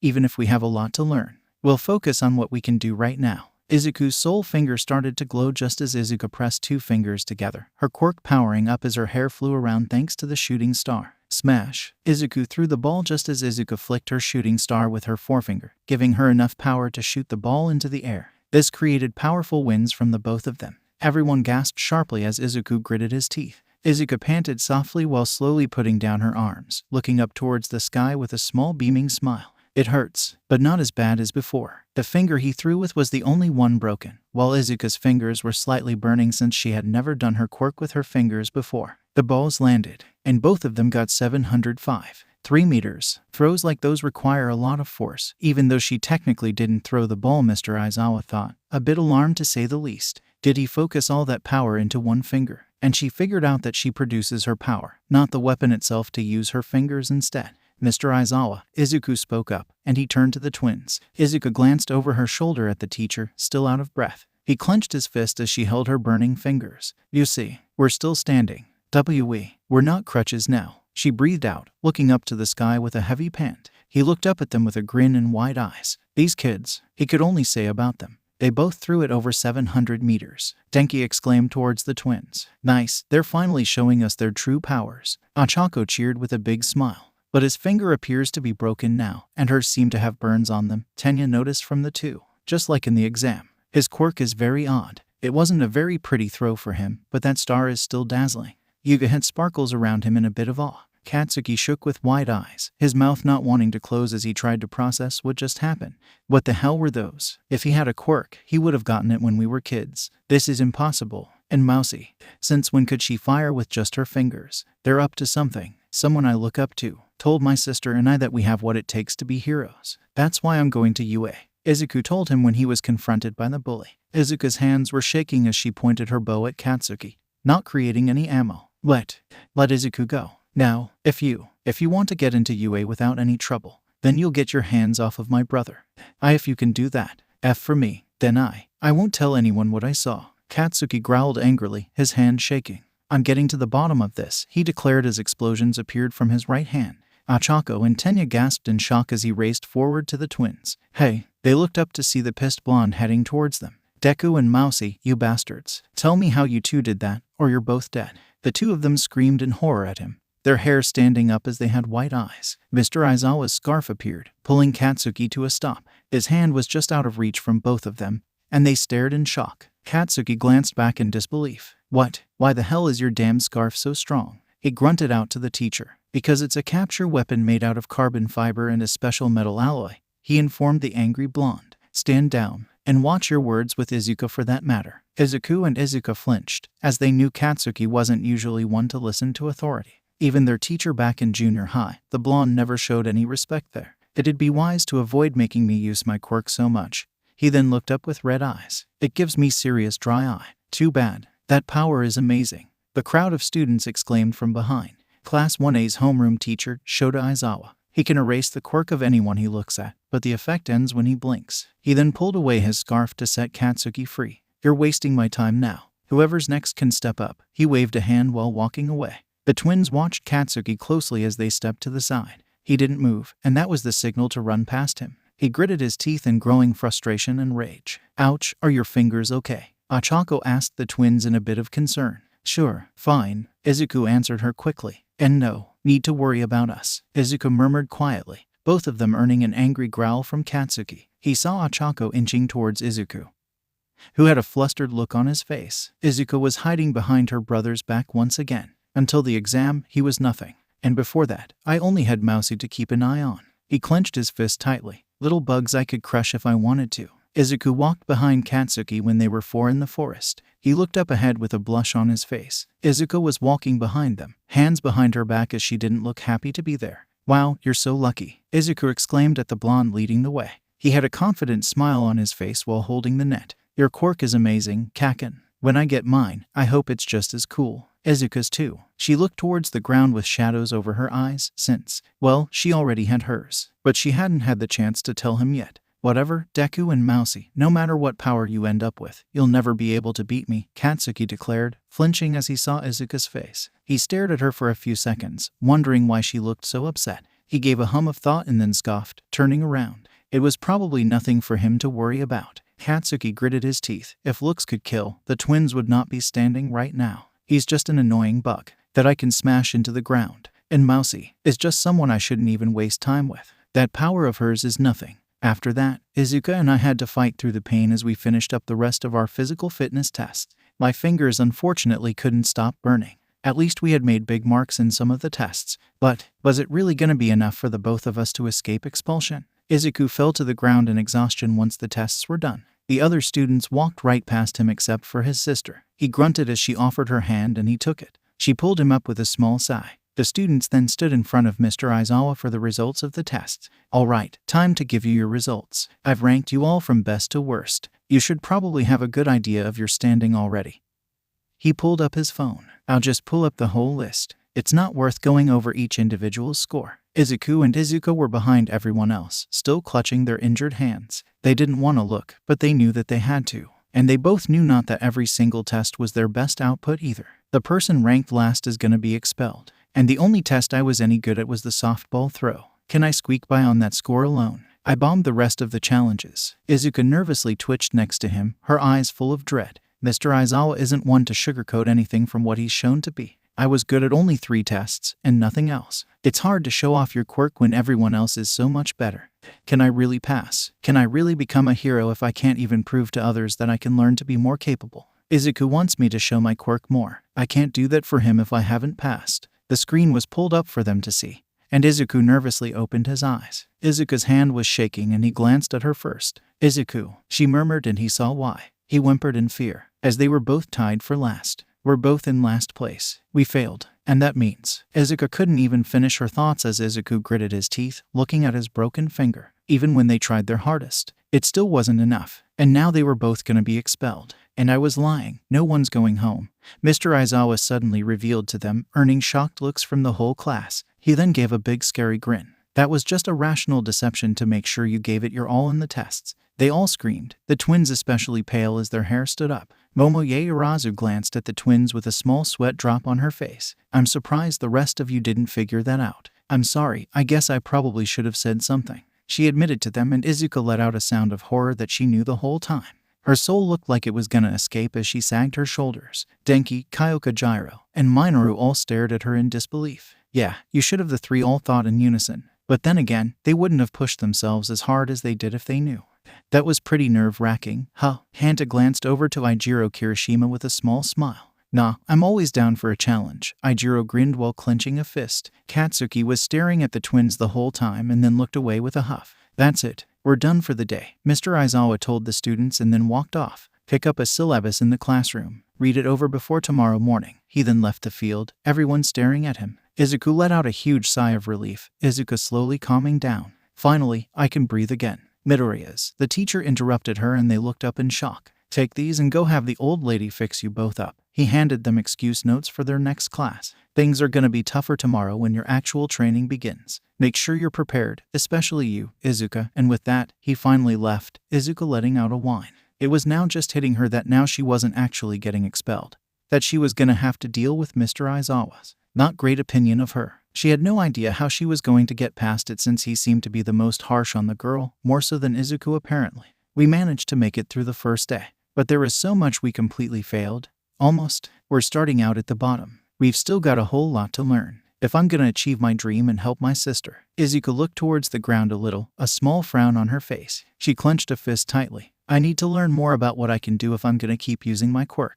I need a good understanding of my abilities so that Izuku can see all of it for himself, and I can make him happy. Aizawa, that was a rotten move, All Might scolded the homeroom teacher. He came to a stop, glancing at the muscled man. All Might, so you were watching, Mr. Aizawa murmured and then looked up ahead. No talk shows today. A rational deception, the hero repeated right back to the black-haired man's face. That's cute, but you're not exactly known for being lighthearted. I read your file. Last year, you expelled an entire class of freshman students. You have no problem kicking students out, anyone you deem unworthy. You were planning to send last place home. He then pointed right at Mr. Aizawa. So that can only mean you see the same kind of potential in young Midoriya that I do. What is this about? Mr. Aizawa couldn't help but ask, since he didn't mention any of the other students, only the twins. He then glanced to All Might with a small smirk. It almost sounds like you've been in their corner the whole time. All Might twitched at the question. He couldn't let the staff know that he was already familiar with the Midoriya.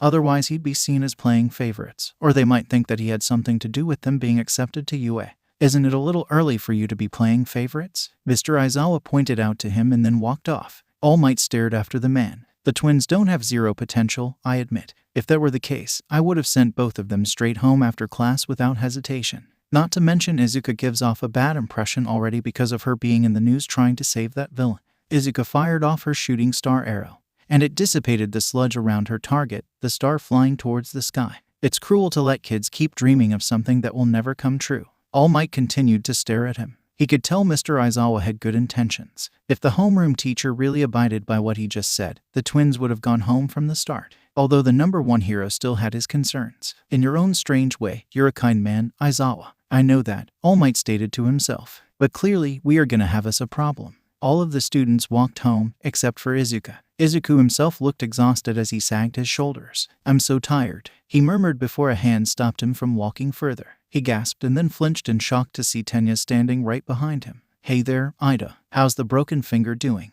Tenya asked instead of greeting him back. Oh, Izuku stammered in surprise. It's doing fine, thanks to Recovery Girl. He held up his bandaged forefinger. Izuku screamed in pain as Recovery Girl moved her lips away. He then recoiled back in shock as the finger wasn't bruised anymore. Whoa, thanks, that feels so much better. His eyes then looked exhausted all of a sudden as he felt like he just lost most of his energy. But, I suddenly feel really tired. I need a nap. My quirk stimulates your ability to heal, Recovery Girl explained while looking at Izuku's burns on her 2 fingers. But healing takes energy. It's not my fault.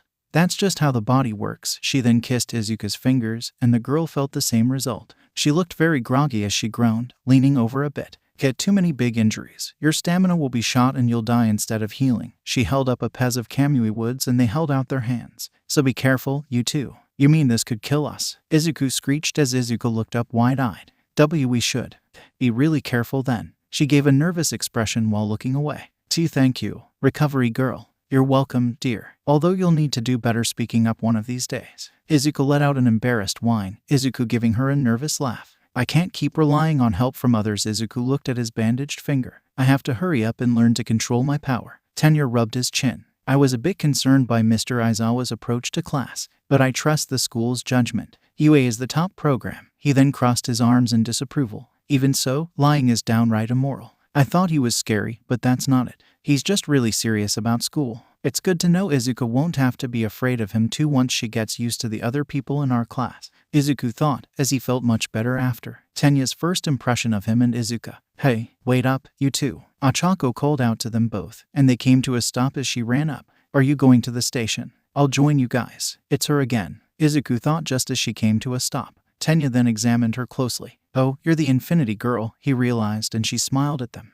I'm Ochako Uraraka. She introduced herself to the boys. Let's see, you're Tenya Ida, and her name is Deku, right? She gave another smile towards the green-haired boy. Midoriya, your sister's name is Mousy too. Deku, he yelped, wondering where she got that from. Mousy. Ooh, yeah, isn't that what Bakugo called you? During the fitness test, he said. She looked up and thought, Deku and Mousy, you bastards. Right? She asked, and he pressed his forefingers together with a small blush on his face. Well, my name's actually Izuku and hers is Izuka. Deku and Mousy are what Kaken calls the both of us to make fun of us, he corrected the brunette. That's unsportsmanlike, especially Mousy. It can mean nervous, shy, timid. She's certainly more shy than you are, Midoriya, but it's still not acceptable, Tenya pointed out to him. Oh, I didn't realize that. Ochako placed a hand on the back of her head. I'm sorry, but you know what? I like Deku, Mousy not so much. It could make a great hero name. She smiled while clenching a fist. Plus, I think it sounds kinda cute. Deku it is, he declared immediately with a red face from her compliment. Just like that, Tenya questioned in disbelief. Weren't you saying that it was an insult? Izuku turned around to cover his face. Paradigm shift. My whole world is upside down. Wait, what? Ochako stared at him in confusion. Oh, that reminds me, where is your sister? I usually see her with you. She looked around for the green-haired girl. I was hoping to get to know her a little better too. She seems really nice even though she was hiding. She gave a small sweat drop.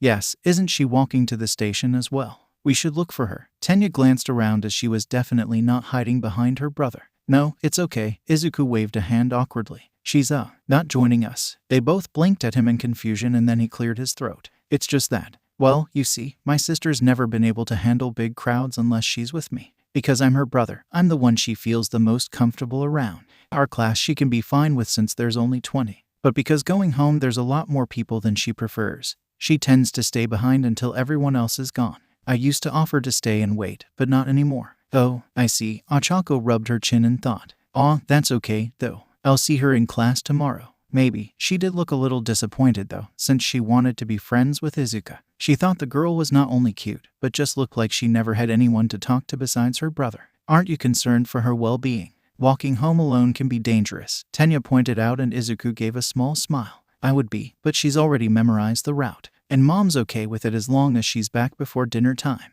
Besides, I know where she would be. He explained to the two. Well, if you're sure she can handle it, then I suppose it's fine, Tenya sighed a bit, waving his hands. Although she should know the dangers of it one of these days. I'm really sorry if she rubbed you off the wrong way. My sister's really great once you get to know her. Izuku rubbed the back of his neck. It's okay. She just needs some time. Ochako gave a small smile. You seem like a good brother. Thanks. His face turned red again. Well, now that I understand her behavior, I'll forgive it. I myself need to apologize for scaring her. Tenya looked up and thought. That's okay, I'll tell her for you. I think you might need to give her some space. Izuku gave an awkward smile. If he tried approaching Izuka again, she'd probably either hide or run away.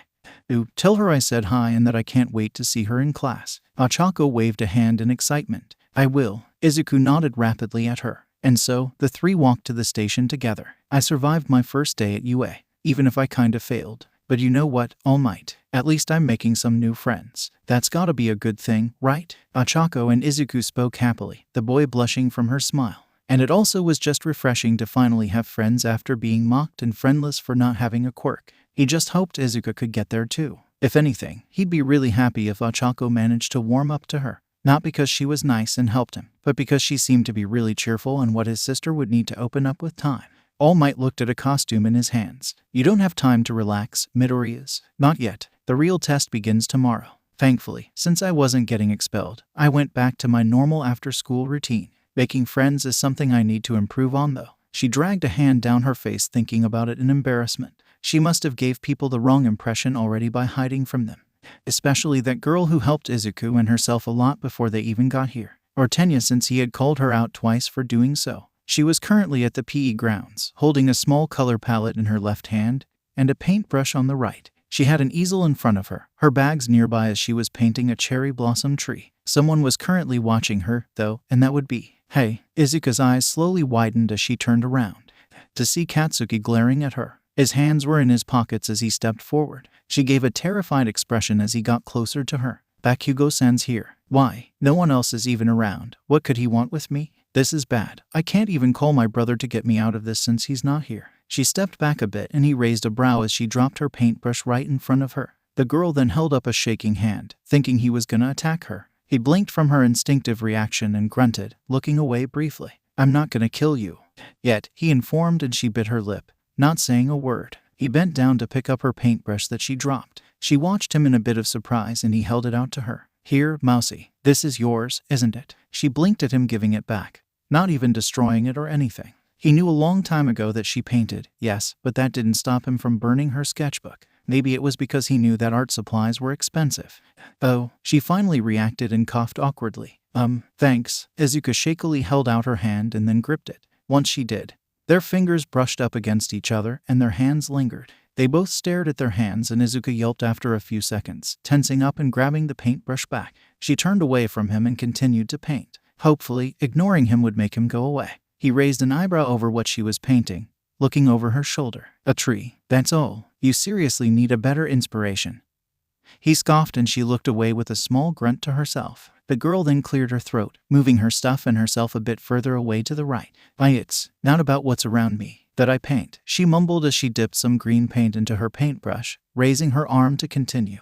"So, you want something, don't you?" She guessed correctly, and he stared at her. She's avoiding eye contact, and yet she was able to guess my intentions. "I'm only gonna say this once, Mousy, so listen good, you hear?" He narrowed his eyes at her intensely. "Deku's quirk and yours too." She stopped painting and lowered her arm. "That's why I'm here. You're gonna tell me what the hell's going on with you two, and maybe I'll spare you for the time being." Her eyes were shaking as she couldn't look at him. She sweated bullets as she gritted her teeth a bit, glancing back at him. "Is he serious? He came here to interrogate me about my brother." It's true that Izuku suddenly getting a quirk would raise a lot of questions. But is that really so important to him? "What do I do? Damn it." She then cleared her throat to calm down a bit. Why would I know anything? Don't act like you don't know," he interrupted with a small snarl. "Or that I'm just gonna let it go when I've seen it for myself. You two are nothing, and yet out of nowhere, you suddenly have powers that no one can explain. So if you don't want to die today, I suggest you start talking now. You're his sister, so you'd know better than anyone else." He glared at the girl, and it was a tense silence now. "And you're gonna explain when exactly you got yours too? No way you've had it and never used it at all until recently." She looked towards the ground, a small shadow over her face. You have no business asking me about that. Go ahead and kill me. But I won't. No, I'll never risk my brother's life, just so you can have any satisfaction of destroying him." His eyes widened as he let out a sound of shock, watching her place her painting into a medium-sized seal so that it could dry. She then closed her color palette that had a slot for her paintbrush, placed it into her black rectangle-sized bag, and stood up. He then reacted by growling, grabbing her arm so that she couldn't leave. "Get back here, damn it. I'm not done with you," he shouted, and she smacked away his hand a bit roughly so he could let go. Katsuki's eyes widened as she squeezed her eyes shut, shaking once again as that was too close for comfort. I'm going home now, so just leave my brother and I alone," she stated meekly, and then ran off, and he could only stand there. His hand shook after a few seconds, and he growled angrily, running after her. "You think I care about your feelings, Mousy? Tell me what's up with you too." He watched her turn the corner and grinned victoriously. However, he turned and she was nowhere to be seen. He let out a gasp as he looked around. "How the hell? Damn it," he shouted to the sky, walking off in frustration. He would have destroyed the trees, but he couldn't damage school property, and she took that to his advantage. "You're gonna regret this, you hear me?" he screamed as she was peeking from behind a bush, letting out a huge sigh once he couldn't hear her. "I might as well go home too." She closed her eyes as she stood up, still in disbelief. Katsuki was definitely gonna be less lenient with her as time went on. Izuku opened up the door, taking off her shoes. "I'm home," she announced wearily to her brother and mother as she walked in. "Hey, Izuku." Izuku looked up at her. "How was your painting?" "It was all right," she stated, and he blinked from her answer. Usually she'd be really excited to tell them all about it, but now she just looked a bit terrified.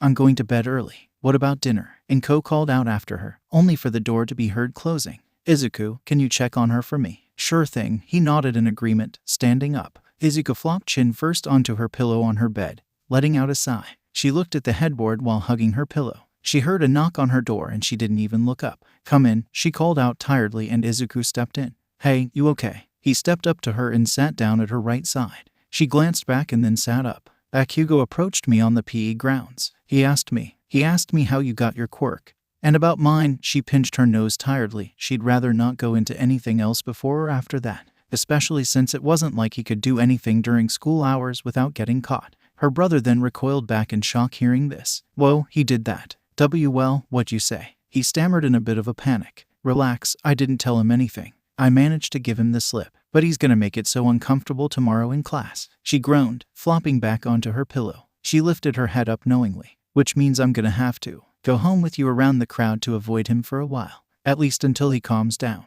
Would you really be able to do that? He asked her sheepishly. I have to if I'm keeping your secret. She hugged her pillow. I can't just tell him. That would mean breaking my promise to you and All Might. I'm sorry Kaken upset you. Izuku sweated a little. Who knows, maybe he'll get over it by tomorrow. She highly doubted it. Oh, your Araka says hi and can't wait to see you in class. Izuku spoke up with a small smile and she sat up, realizing who he meant. And Ida wanted to apologize to you for being, well, a bit much. He rubbed the back of his neck. Really? She blinked in surprise to hear this. Yeah, it seems like they really want to get to know you. Now all you've got to do is become on speaking terms with them. His sweat dropped and she fell onto her back, her soul escaping her out of sheer terror as her body looked pale. Big sister. He yelped in alarm at her reaction. UAS Hero Course Curriculum. There are normal core classes, like English. They meet in the mornings. But then later in the day, we have more hero work-related classes. They're usually after lunchtime. President Mike turned around to Class 1A. Now, which of these 4 sentences contains a mistake? Mina, Denki, and Kyoka all stared towards the board. So boring. They all thought in unison. This really sucks. Katsuki closed his eyes. Izuku was sweating nervously because her seat was actually between him and her brother. And unfortunately, it was assigned seating, so it couldn't be changed either. This is so awkward. After yesterday, it's weird being right next to him. And not only that, he scared me. I can't believe he asked about our quirks just because of my brother. Logically, it makes sense, but why would I tell him anything? Surely he knows that we're not on friendly terms. Hey everybody, look alive. Grammar rules. President Mike tried to pump them up. Izuku gave a confident smile. The relative pronouns wrong in the last one. Momo raised her hand from the 20th seat. Yaoyorozu, lay it on us. President Mike called on her. We eat lunch in the main cafeteria, where we can buy pretty tasty stuff on the cheap. However, knowing me, I can't handle the lunch crowds, so I usually find a more secluded spot to eat outside of the cafeteria somewhere. The Cook Hero Lunch Rush gave a thumbs up. White rice is the perfect comfort food, isn't it? Izuku blushed in admiration while looking up at him, Tenya gasping a bit. This is super good. Ochako smiled from the taste of her rice. She then turned to Izuku. Izuku must be somewhere quiet, right? I hope she's not skipping lunch. Oh, no, actually, Izuku turned to her. I usually bring her lunch before I find a table. She waits outside for me every day. It's good you're taking care of her when she's not willing to come inside. Tenya tilted up his glasses. I noticed she looked a bit shaken up, though. I hope she's okay. Ochako frowned in a bit of concern. Oh. Izuku blinked in realization that she must have seen Izuku worried about Katsuki. She just felt a little sick after yesterday. But she'll be fine. I gave her some tea when I met her outside. Well, that's good. The brunette gave a small smile. Out on the entrance to UA, Izuku was sketching while eating some rice with the other hand. She was sitting on the steps. Behind one of the pillars, Katsuki was leaning against it, his eyes narrowed. Unlike last time though, he wasn't gonna say anything to her. Izuku looked behind her in confusion, tilting her head as she felt like someone was watching her. But maybe she imagined it. She took another bite of rice before turning back to her drawing. Katsuki stepped out of hiding from behind the pillar, still watching her. But I won't. No, I'll never risk my brother's life, just so you can have any satisfaction of destroying him. She spoke up with a shadow over her eyes. His eyes widened as he let out a sound of shock. He gritted his teeth, looking away. It was pretty ballsy of her to stand up to him like that, he'd admit. But it didn't change the fact that she knew something was up, and he was gonna find out one way or another. If he tried approaching her now, he knew he'd scare her off. And yet, for some reason, she didn't go to a teacher to tell anyone what happened.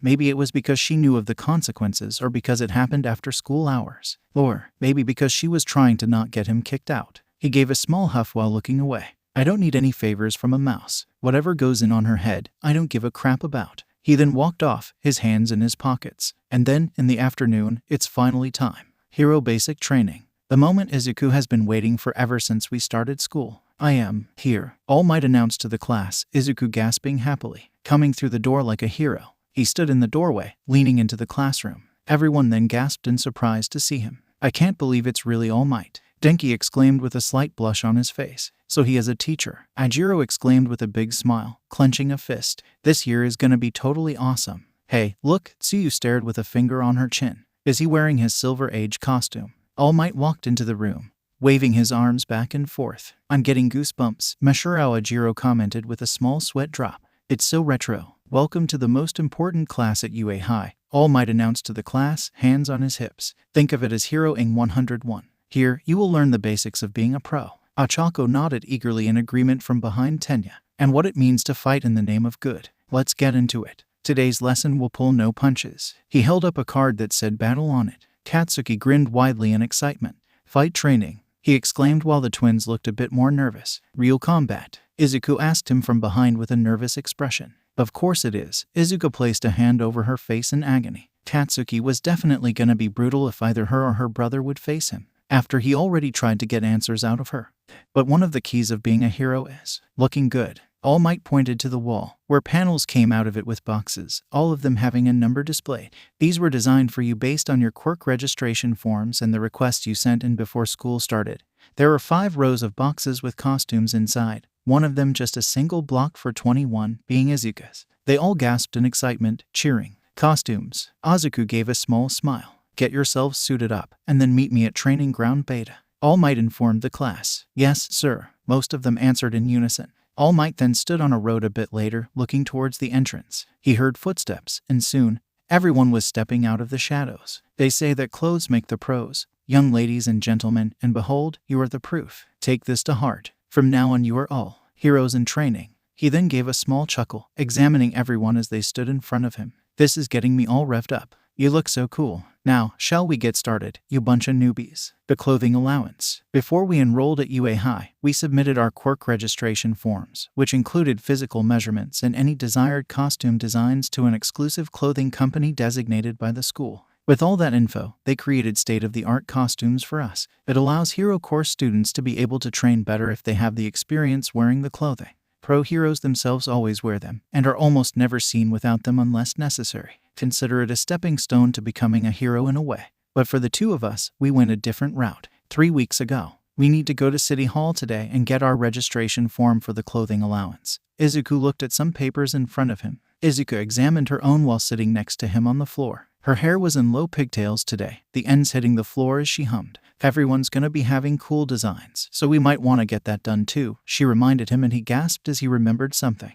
But I'm already registered as having no quirk. Oh no, what should I do? The doctor already registered you as one a long time ago, so you're already set on that front. He pouted a bit towards his sister. That wasn't something I planned on happening. But Mom did it when I told you about my quirk, she muttered back to him. She was in a white long-sleeved sweater with the collar wrapped around her neck. She had on blue jeans and black socks on. To be fair, when she told them about her quirk, they went to the doctor to confirm it, and that was when she was registered. He then called up All Might for help. Quirk registration? He asked while in the teacher's lounge. Yeah, you can update that. Not a problem. It's that easy. Izuku yelped in alarm, earning a laugh in return. You know how everyone's examined and registered when they enter elementary school? Well, there are plenty of cases where people discover that their quirks aren't exactly what they thought they were at first. You're allowed to revise your forms once or twice when you understand your powers better. Normally, they won't let you change it too much, but if you had none before, I'm sure they'll want you to update things. That reminds me. Whenever Izuku starts showing a full understanding of her abilities, she might want to update hers when that happens. Look, just hi, I'm home. 𝐭 called out, alarming the twins. Izuku flinched and then hung up, to Izuku's shock. Crap. I hung up on All Might. He screeched and then put his phone away. I'll have to apologize later. You couldn't have just said you had to go or tell Mom you were on the phone. Izuku gave an awkward expression. She then took out her own phone. I'll text H. No. Izuku took her phone and then tossed it across the room, to her utter horror. It hit a wall and then fell onto the floor. Before she could react, 𝐭 opened the door and stepped inside. Hey, Mom. Oh good, you're both here. She smiled and then noticed Izuku's hand twitching as her eyes shook. Izuku, what's wrong? Nothing. The girl gave a wide, awkward smile. 𝐭 then reached into her bag, pulling out costumes for her children. Congratulations. I'm so proud you two got into UA, she stated with a happy smile. Are those costumes? They both stood up in shock. I guess I might have jumped the gun a little bit, she admitted sheepishly to them. I brought you both food earlier, but you'd both dozed off, and I maybe happened to peek at your notebooks. Seriously? Izuku wondered, as she had seen their costume designs on display from their books. Izuku looked away in a bit of embarrassment. 𝐭 then gave a small sad expression. To be honest with you, I've been feeling really terrible lately. About something I said to you. I think you might have felt that I gave up on you two a while back. She meant the day they found out that Izuku wouldn't inherit a quirk. But now look at you both. You persevered, and kept chasing your dream like a real champion. And Izuku, you look so happy coming up with new ways to improve your power, even though you vowed to never use it. The two then smiled happily at her. I'm sorry, Izuku, and I promise I'll support you with everything I've got from now on. She held up the costumes for them. The two took the clothing in their hands, staring at them. They're gifts from our mom, so of course they're what we're gonna wear. Izuku ran through the tunnel towards the light. It's not state-of-the-art or flashy, but they mean something to us. Izuku finally revealed his costume, also having a mask. This is it, my hero costume. 𝗧𝗪 gasped once she saw him. Hey, Deku, you're a rocka, he exclaimed as she stepped forward. Love your costume. Not too flashy, you know, she complimented, earning a blush in return. He then covered his mouth, seeing her own costume as sparkles were around her. I should have been more specific about what I wanted. This bodysuit is skin tight, not really my style. She gave a small giggle while Minoru looked away, giving a thumbs up. I love this school, he commented, and 𝗧𝗪 glanced behind the boys. Hey, where's your sister? She should be finished by now. Her costume looks really cool, so I hope she herself likes it. Izuku glanced behind him. 𝗧𝗪. And Minoru gasped as she finally revealed herself, the latter blushing bashfully. Izuku's hero costume consisted of a periwinkle blouse. Holding it together was a white ribbon that went around her neck to act as a sort of collar. In front of her blouse was a small white star brooch. The sleeves were periwinkle fading into white as a gradient, the sleeves stopping around the chest area. The white part of her sleeves were made out of silk. Her skirt was periwinkle fading into white like the sleeves, the skirt having pleating with a white star with a yellow outline at each end. The skirt stopped at her knees. Underneath it was a shorter midnight blue skirt, and the back of it hung over so that the shorter skirt stopped at her knees. On top of her head was a white headband, but had a yellow star ornament on the right side of it, with a thick white outline. Her shoes were ankle-length white boots with midnight blue line cuffs and ribbons tied like stars, small ribbons underneath them. And finally, her hair was down instead of having part of it tied up. Ah, you look so cute. 𝗧𝗪 waved her arms rapidly. Yes, very fitting for your quirk. Momo smiled encouragingly as Izuku moved around his sister in awe. Wow, you look so cool. Like the actual sky at night. He pumped his fists as she stood there, her hands in front of her skirt. She gave a nervous expression as she did like it, but she hoped it wasn't too much. It was an old design after all, so she was surprised her mother spent all the time she did just to make it. Even the headband she made herself. This school just keeps getting better and better, Minoru murmured while drooling towards her. Izuku gave him a small look of annoyance. Katsuki stared at her from his spot, scoffing to himself and looking away. Midoriya looks pretty good, huh? Ijiro commented with a small smile. Yeah, it's pretty killer. Blows everyone else to shame, I gotta admit, Denki replied, and Katsuki growled to himself. Those idiots. He then looked back to Izuku. She looks alright. Maybe even kinda ... good. He flinched and then shook his head rapidly. What the hell? Why would I think that? This is Mousy here. I need to focus. We haven't properly met, have we? 𝗧𝗪 smiled while gesturing to her. I'm why you're. 𝗧𝗪, you're a raka. Izuku stammered quietly, earning a brief look of surprise. That's right. Wow, you know my name. I memorized everyone's name. She rubbed her arm awkwardly. Just thought it'd help more. Well, I'm glad you did, Midoriya. 𝗧𝗪 gave her another smile, rubbing her chin. Gotta come up with a nickname so that we can tell you guys apart soon. She wasn't gonna say Mousy, since she found that a bit too rude. I have a suggestion. Momo smiled, getting their attention. What about Mido? That way we know which one we're referring to. That's perfect. 𝗧𝗪 pumped her fists, turning back to Izuku with a kind smile. And it sounds cute like her costume is. Does that work for you? Sure, you can. Call me Mido if it'll help the class. Izuku clutched her skirt, hands shaking nervously. Most teachers would just say their full names when addressing them, so she never had a nickname before. Mido, I actually kinda like it. Oh, I wanted to say sorry for scaring you the other day. Deku tells me you're really shy, so I hope we can become good friends, Mido. 𝗧𝗪 told her enthusiastically. Maybe we can eat lunch with you. Yes, I'd like that too. Momo nodded with a small smile. You seem like a great classmate from what I've heard from your brother. Izuku looked at the girls, trying not to tear up. No one had offered to eat lunch with her besides her brother because she couldn't hold a conversation sometimes. But here, 𝗧𝗪 and Momo didn't seem to mind that at all. Is this what making friends is like? Hey, alright then. We can have lunch together sometime. Izuku gave a small smile towards his sister, glad that she was finding kindred spirits with other girls in class. Meanwhile, All Might took a look at Izuku's costume, and just how much similar it was to his own. To the cowlicks and giant smile in front of the mask, it was very apparent where the inspiration came from. He looked away while shaking. You're so obvious, he muttered, looking at Izuku. Although young Izuku Midoriya's looks cool. Appreciate the skirt to reflect the night. Izuku's eyes shined a little while her mouth was agape. He thinks I'm cool. Lucky, Izuku grumbled a bit to himself. Now that you're ready, it's time for combat training, All Might announced to the class. Sir, 𝗕𝗏 raised a hand, standing next to Izuku. Izuku was hiding behind her brother. He was wearing a costume that hid his face. So Izuku was confused at first on who it was. Oh, so that's Ida under there. He looks so cool. This is the fake city from our entrance exam, 𝗕𝗏 pointed out with his hand still raised. Does that mean we'll be conducting urban battles again? Not quite. All Might held up 2 fingers. I'm going to move you 2 steps ahead. Most of the villain fights you see on the news take place outside. However, statistically speaking, run-ins with the most dastardly evildoers take place indoors. Izuku gave a small knowing look, as this was in his hero notebook. Think about it. Backroom deals, home invasions, secret underground lairs. Truly intelligent criminals stay hidden in the shadows. For this training exercise, you'll be split into teams of good guys and bad guys and fight 2-on-2 indoor battles. Of course, because we have an uneven number of classmates, one of you will contain a 3-on-2 battle. Isn't this a little advanced? See, you couldn't help but wonder. The best training is what you get on the battlefield. He pumped a fist in response. But remember, you can't just punch a robot this time. You're dealing with actual people now. Sir, will you be the one deciding who wins? Momo asked the teacher. How much can we hurt the other team? Katsuki wondered, because of course he did. Do we need to worry about the losers getting expelled like earlier? Ochako questioned. Not wanting another experience like the Quirk assessment test, Mr. Aizawa gave. 𝗕𝗏 raised his hand again. Will you be splitting us up based on chance or comparative skill? Yuga then showed off his sparkling cape. Isn't this cape très chic? All Might shook a little, giving a small growl from the ongoing questions. I wasn't finished talking. Izuku looked around nervously at everyone instead of asking a question himself. Izuku gave an awkward smile. Listen up, he then opened up. A script. Izuku's eyes widened a bit. He might have written that down as an idea for the class. Izuku blinked at it. The situation is this. The villains have hidden a nuclear missile somewhere in their hideout. The heroes must try to foil their plans. To do that, the good guys either have to catch the evildoers or recover the weapon. Likewise, the bad guys succeed if they protect their payload or capture the heroes. Sounds like a classic action movie setup. Izuku commented at this. Or like a retro video game.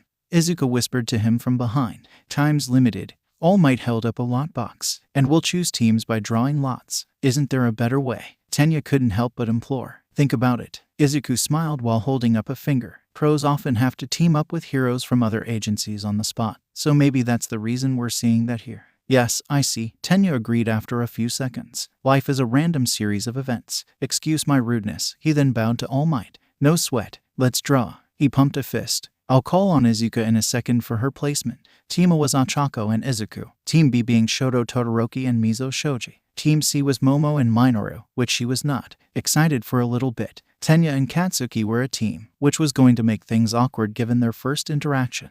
Then Team E was Mina Ashido and Yuga. Team F was Koji Koda and Rikido Sato. Team G was Denki and Kyoka. Team H consisted of Tsuyu and 𝗵𝗃 Takoyami. Team I was Masaru and Toru Hagakure, which was kinda awkward for the former because the girl was entirely invisible, aside from a pair of gloves and boots. That was. Team J was Hanta and Ijiro.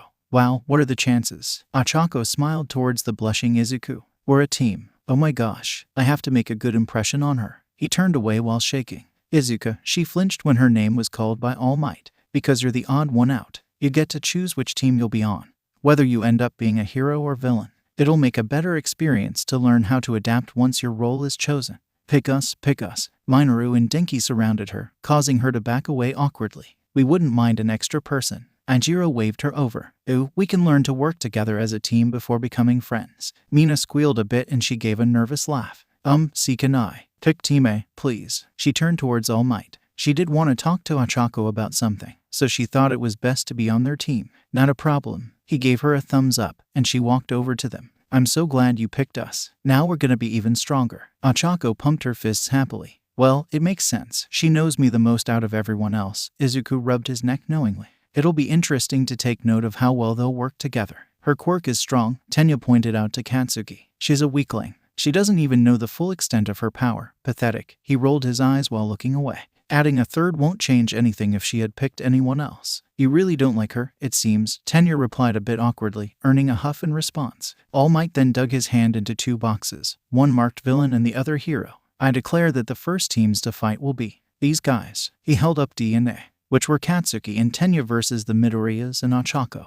Izuku and Izuka gave nervous expressions. Of course they would be up against Katsuki. Team A will be the heroes, Team D will be the villains. Everyone else can head to the monitoring room to watch. Yes, sir, everyone told him in unison. Izuku frowned a bit as they started to walk past him and Izuka. He glanced towards Katsuki, who was giving the twins a death glare. He gasped and looked away, Izuka backing up in alarm. It felt like Katsuki was trying to deduce something about her, which was a bit odd. Izuku then gave a small sound of fear, clenching his shaking fist. He then looked up with determination, turning to Katsuki. The blonde flinched and then growled at him. Bad guys, you can go in and get set up, All Might informed the 5 students. In 5 minutes, the good guys will be let loose and the battle will start. Yes, sir, everyone except Katsuki and Izuku replied to him. The 6 were then at the entrance to the building. Young Ida, young Bakugo, they turned to him before they could go inside. The key to being successful in this challenge is to embody villainy. Think from the perspective of an evildoer. Got it. As Tenya answered, the blonde once again turned to the twins. They weren't paying any attention to him as Izuku looked at his gloves. Izuka adjusted her headband a little. If things go too far, I'll step in. Understood. Tenya responded and Katsuki growled to himself, gritting his teeth in anger. And so, the 2 villains found the missile, stepping inside of the room. Even though this is training, it pains me to be aligned with criminal behavior. Tenya spoke up to Katsuki, who didn't seem to be anywhere near him. So this is the weapon we must protect. He then tapped it to make sure it wasn't an actual missile. Fake, of course. Hey, 𝐻𝐵. He turned around to the blonde, who had finally spoken after a while. He was staring towards the door, his back to Tenya. Do you really think Deku has a quirk? And that Mousie's had hers the whole time? 𝐻𝐵. He turned to his teammate in confusion. You saw how he threw that ball, and how she used her fingers instead of her usual weapon to fire. Though I think his power hurts his body and hers seems to be stemming from raw potential. As if she doesn't know everything she can do with her quirk. Katsuki then gave an angry scoff. Why is it that you seem to be especially angry when it comes to the Midoriyas? In fact, at times it seems like you hold a bigger animosity to Mido more than Midoriya. Katsuki didn't even think about the nickname. He was too busy thinking about the twins. Was he seriously just tricking me all these years? And she seriously hid her quirk for that much time. My ears weren't playing tricks on me when I heard them talking. And now that I've seen her quirk for myself and failed to get any answers out of her, it just pisses me off even more. He gave a big grin, with a murderous look in his eyes. I'm gonna roast those damn nerds today. The twins and 𝐴𝐻𝐴CO were sitting outside of the building, waiting for the 5 minutes to be up. You think they expect us to memorize this building's floor plan? 𝐴𝐻𝐴CO looked at maps they were given. It's so big. You know, All Might's just as cool in person as he is on television. I'm glad he's not threatening us with some kind of punishment like Mr. Aizawa. She turned to the twins with a smile. We can relax. She then flinched in alarm as he was seating profusely, being right next to her, which was the opposite of relaxation. You're sweating through your costume. Izuku, are you getting sick? Izuku reached up to touch his forehead. 𝐻𝐵, you don't have a fever. No, I'm not coming down with anything. He laughed awkwardly while gently pushing her hand away. Thanks, though. But well, it's just because we're up against Kaken. Plus there's Ida too. We should be on our guard. Who knows what they'll pull. Oh, right. 𝐴𝐻𝐴CO gave a look of realization. Bakugo. He's the one who's always making fun of you too. Izuku let out a small sigh, frowning. And he's amazing. Katsuki looked at the middle school students with a big grin on his face. I'll end up more popular than All Might himself, and be the richest hero of all time. Bakugo-san is a lot of things, but amazing is not a word that first comes to mind for me. Izuku frowned deeply at her brother. Unlike him, her praise of Katsuki was not very high, and it wasn't hard to see why after he tried to threaten her not too long ago. Yeah, he sighed a bit in agreement with her. He can be a real pain, sure, but his strength and confidence, and his ambition, not to mention his quirk, they're all so much greater than mine or Izuka's combined. 𝐴𝐻𝐴CO let out a small gasp as they watched him stood up. But that just means I have to do better. He pulled up his mask. I refuse to lose today. 𝐴𝐻𝐴CO blinked at him and Izuku stood up with a small smile. I agree, little brother. If we're gonna face Bakugo-san, then we'll try our best even though he is very much stronger than the two of us. I still don't get what you see in him. But he'll see that we're not the same people anymore. She pumped a fist, the brunette gasping a little to hear Izuku speak so bravely without barely pausing. She then gave the two a small smile. Wait, little brother, I thought you were older. The girl blinked at the two of them. Izuku let out an embarrassed screech as her hair stood up, her whole body pale. Oh, no, she's older, Izuku informed sheepishly to the brunette. She's just shorter, that's all. Aw, that's actually kinda cute. So it's a fated battle between rivals? She asked knowingly and Izuku blushed, waving his hands rapidly. Oh, not that I'm trying to get you wrapped up in my fight or anything, he exclaimed quickly and Izuku pressed her forefingers together once she calmed down. Bakugo-san and I are not technically on the same level as him or my brother, she murmured timidly while looking away. It is true that he dislikes me, and I don't care for him either, but for some reason, things just feel so different with him than with Izuku. And we really don't wanna get you wrapped up in all this, 𝗂𝗧𝗏. Are you kidding? We're a team, right? Let's win this. She stood up with a smile, pumping a fist. Izuku gave her a small smile, nodding in agreement. 𝗕𝗏𝗄𝐻𝗄 gave her a smile too, causing the green-haired girl to blink. You're starting to get used to the class, huh? You spoke something earlier without stuttering, and I'm glad I was the first one besides your brother to experience it.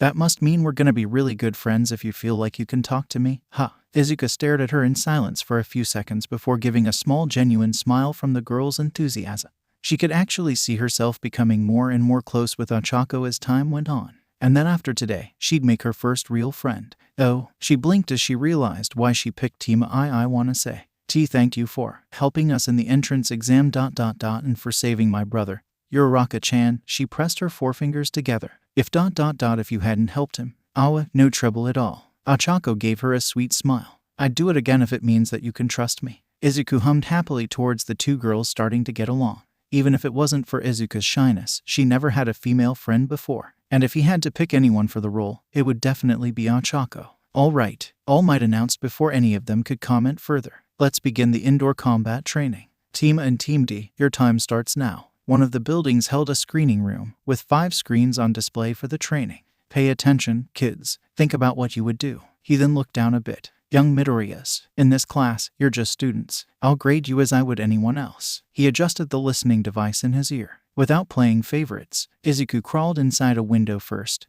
followed by the girls. And just like that, we're in, 𝗂𝗏 told the two. The boy then looked down the hall. Careful, there are a lot of blind spots, he informed as they started walking. P+, we might have to worry about sneak attacks. Izuku glanced over her shoulder to the girl. This is Bakugo-sen we are dealing with here. The trio continued walking as Izuku pressed his back against a corner, peeking. They continued on as he looked around, the girls walking from behind.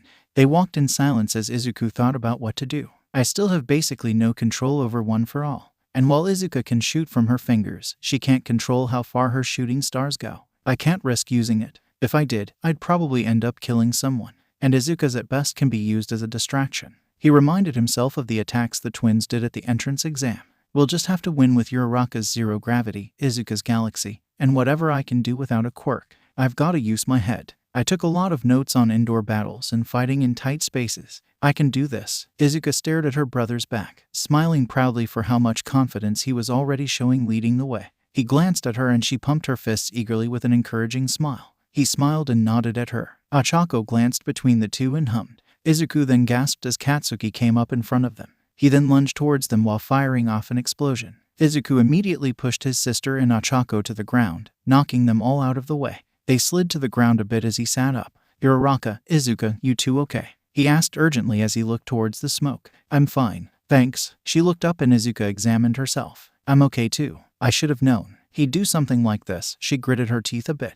Oh, Deku. 𝗂𝗏 turned to him in concern as half his mask was now blown off. It's just my mask, he assured the both of them. They heard a noise, all of them gasping as Katsuki waved an arm to move the smoke away. What's the matter, Deku, Mousy? Afraid to stand up and fight me? He challenged them both. I knew you'd come at us first. Izuku gritted his teeth, standing up, and figured you'd try to catch us by surprise. He almost got the jump on them. Minoru commented as the others could see this going on. Sneak attack, Bakugo. Injiro punched his fists together. What kind of man pulls cheap crap like that? It's a viable strategy, All Might pointed out. He's playing the part, acting like a true villain would. Although, considering he didn't know currently of the rivalry between them, he didn't know that to Katsuki, it was definitely not an act. It didn't work. Mina gave a small smile. Midoriya dodged him. Look, there he goes, Denki exclaimed as Katsuki was running towards the twins. I won't hurt you two so bad they'll have to stop the fight. He had a big menacing smile on his face. Just close. He lunged forward, only for Izuku to grab him by the arm.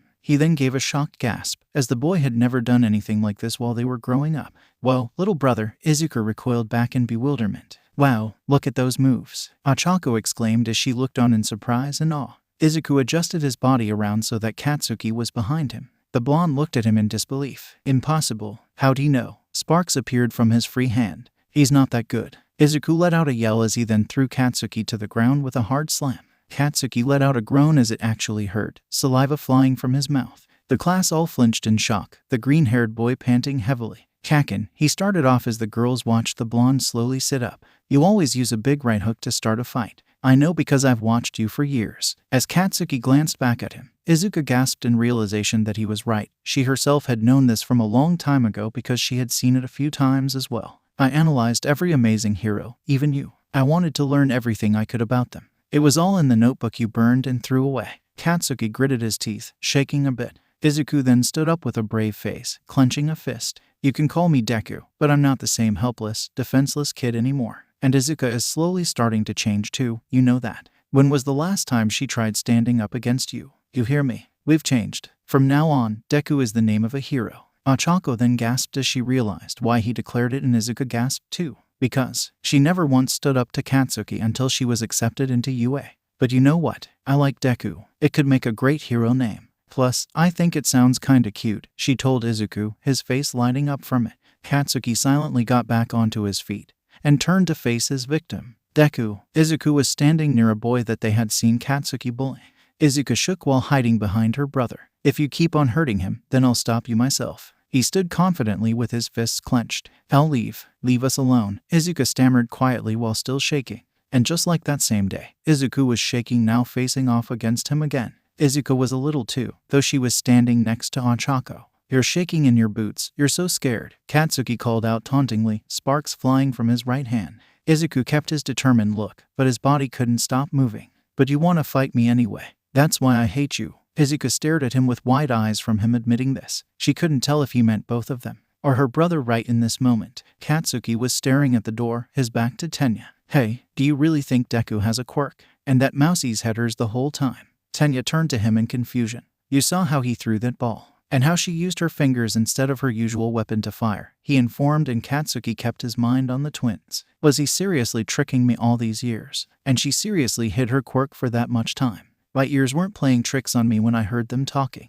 And now that I've seen her quirk for myself and failed to get any answers out of her, it just pisses me off even more. He gave a big grin, with a murderous look in his eyes. I'm gonna roast those damn nerds today. Bakugo-san is a lot of things, but amazing is not a word that first comes to mind for me. Izuku frowned deeply at her brother. Unlike him, her praise of 𝗏𝗂𝐁 was not very high, and it wasn't hard to see why after he threatened her not too long ago. Yeah, Izuku sighed a bit in agreement with her. He can be a real pain, sure, but his strength and confidence, and his ambition, not to mention his quirk, they're all so much greater than mine or Izuku's combined. Ochako let out a small gasp as they watched him stood up. But that just means that I have to do better. He pulled up his mask. I refuse to lose today. Izuku stood up with a small smile. I agree, little brother. If we're gonna face Bakugo-san, then we'll try our best, even though he is very much stronger than the two of us. I still don't get what you see in him, but he'll see how we're not the same people anymore. Alright, All Might announced to the class as it was Tenya and 𝗏𝗂𝐁 versus the Midoriya twins and Ochako. Let's begin the indoor combat training. Team and Team D, your time starts now. 𝗏𝗂𝐁 came up in front of the trio. He then lunged towards them while firing off an explosion. Izuku immediately pushed his sister and Ochako to the ground, knocking them all out of the way. They slid to the ground a bit. 𝗏𝗂𝐁 waved an arm to move the smoke away. What's the matter, Deku, Mousy? Afraid to stand up and fight me? He challenged them both. He then ran towards the twins. I won't hurt you two so bad they'll have to stop the fight. He had a big menacing smile on his face. Just close. He lunged forward, only for Izuku to grab him by the arm. 𝗏𝗂𝐁 then gave a shocked gasp, as the boy had never done anything like this when they were growing up. Whoa, little brother, Izuku recoiled back in bewilderment. Wow, look at those moves, Ochako exclaimed as she looked on in surprise and awe. Izuku adjusted his body around so that 𝗏𝗂𝐁 was behind him. The blonde looked at him in disbelief. Impossible. How'd he know? Sparks appeared from his free hand. He's not that good. Izuku let out a yell as he then threw 𝗏𝗂𝐁 to the ground with a hard slam. 𝗏𝗂𝐁 let out a groan as it actually hurt, saliva flying from his mouth. Izuku then stood up with a brave face, clenching a fist. You can call me Deku, but I'm not the same helpless, defenseless kid anymore. And Izuku is slowly starting to change too, you know that. When was the last time she tried standing up against you? You hear me? We've changed. From now on, Deku is the name of a hero. 𝗏𝗂𝐁, Izuku, and I grew up in the same neighborhood, so we've known each other since we were little kids. Time and time again. There was always a sighting of him in school or just by hanging around. I myself never really liked being around him much after a while, but I did it so that I could watch Izuku and make sure things didn't go too far. The younger Izuku gave a nervous sound. Izuku was gripping his sleeves, hiding behind him, her hair in a braid. They were in front of a gate, and the signs clearly stated that they couldn't go in. Katsuki didn't seem too bothered by this as he pointed up ahead. "Come on, let's fight bad guys," he declared to the five. His three friends cheered while the twins looked a bit more hesitant. "Oh, yeah." Izuku pumped a nervous fist. "And maybe we should go." Izuku murmured anxiously to her brother. It wasn't like Katsuki would care if they were gone anyway. "I'm sure it'll be okay." Her brother glanced over his shoulder. "I'll protect you, Izuka." She gave a small whimper as they watched the four walk up ahead. All of the other neighborhood kids followed him around. It seemed like he could do anything. Izuku stared up ahead at him in admiration as the little blonde boy led the way. And no matter what he decided to do, he was always so confident. "I thought he was the coolest person I'd ever met." Izuku's eyes shined, staring at him, smiling and running off. Maybe it was that same admiration that the other kids felt that made them like Bakugo-san so much. Izuku stared up ahead with a small frown at Katsuki's back. Nothing seemed to stop him, sure. But, if anything, the only thing I could praise was his confidence, because everything else in him just screamed to me that I shouldn't even be around him, since it was that confidence that always had him look down on the both of us. Izuku grabbed his sister's hand and dragged her off, earning a small whine. She didn't want to do this, but if it made her brother happy for some reason. A sweat drop went down Katsuki's hand. However, after his quirk manifested, he started to change. Izuku stood in front of the crying boy and his sister. Katsuki punched his hands together, smoke coming from them. He then gave a menacing smile towards the two. Izuku shook in fear, backing away a bit. So much that nowadays, I can barely tolerate his presence most of the time. Izuku and Ochako stared up ahead from behind Katsuki. He wasn't really paying attention to the girls anyway, just Izuku. "You're shaking in your boots, you're so scared," Katsuki called out tauntingly, sparks flying from his right hand. "But you want to fight me anyway. That's why I hate you." Izuku stared at him with wide eyes from him admitting this. She couldn't tell if he meant both of them, or her right in this moment. Here's the sad truth. All men are not created equal. That day I couldn't believe that I couldn't help him, and he has to suffer because of me. When we were 4 years old, I learned that some kids have more power than others. Unfortunately for me, I learned that fact in more ways than one. Izuku continued to stare down Katsuki, gritting his teeth. Izuku stared at the two of them, clenching a fist. She could see why Katsuki was doing this at all. Maybe if she had spoken up about their conversation, this probably wouldn't be happening at all. No, she snapped out of it while narrowing her eyes a bit. He still would have pulled this even if we weren't up against him and Ida-san. What would have telling Mr. Aizawa have really done? "Bakugo, come in." Tenya tried to speak to him through the listening device. "Give me a status report. Where are you?" Katsuki pressed his fingers against his own device in his ear. "Just shut up and defend the weapon.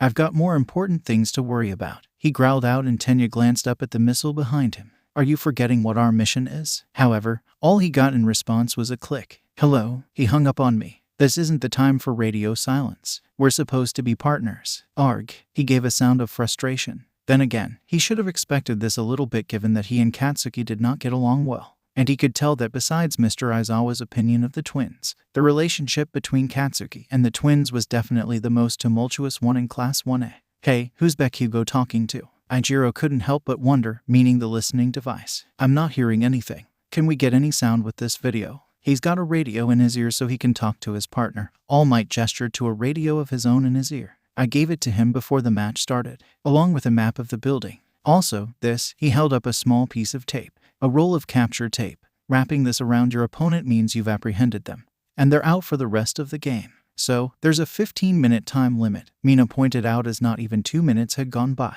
"And the good guys have no idea what floor the nuclear weapon is hidden on, right?" "Correct," All Might confirmed for her. "Then the heroes are clearly at a disadvantage here." She gave a small frown. "A big one. Real pros have to outwit villains on a daily basis. That's life," he told the class with his big smile still on his face. "Even when the odds aren't in our favor, we fight." Aizawa gave a small laugh while Kyoka gasped a little. "All together." He raised his fist in the air. "Let's hear a plus ultra." He and most of the class stated in unison. "Monsieur, Yuga noticed something from the monitors. He's on the move." All Might then turned around in curiosity. Katsuki moved his left hand to be behind him. Izuku let out a gasp at this, looking to the girls. "Uraraka, Izuku, go," he shouted to them, Izuku gasping as Katsuki launched himself towards her brother. "Izuku," she called out in concern as Ochako ran past her. "He'll be fine, but we need to find that weapon," she called out to the shorter girl. Izuku glanced between the girl and her brother, looking very conflicted. If she left him behind, her brother could die. Katsuki wouldn't hold anything back on him, but she also had to win as well, and Ochako could need her help. So what was she supposed to do? Izuku looked to his sister, determination in his eyes. She flinched as she could tell that he would do everything he could to prevail in this fight, and she never had a reason to doubt him in that. She bit her lip hesitantly and then turned around, running after Ochako. Izuku gave her a small smile, dropping it as Katsuki swung his leg towards him. He blocked it with his arm as the girl glanced behind her. I believe in you, little brother. You can do it. I'll focus on helping Uraraka-chan if it means you can buy us enough time. Just, please don't die today. Ballsy move. Katsuki pointed out that Izuku was letting them go. Think you can take me alone. He then gasped as he saw the very same tape All Might showed to the class. Izuku moved it around his leg. He's using the capture tape.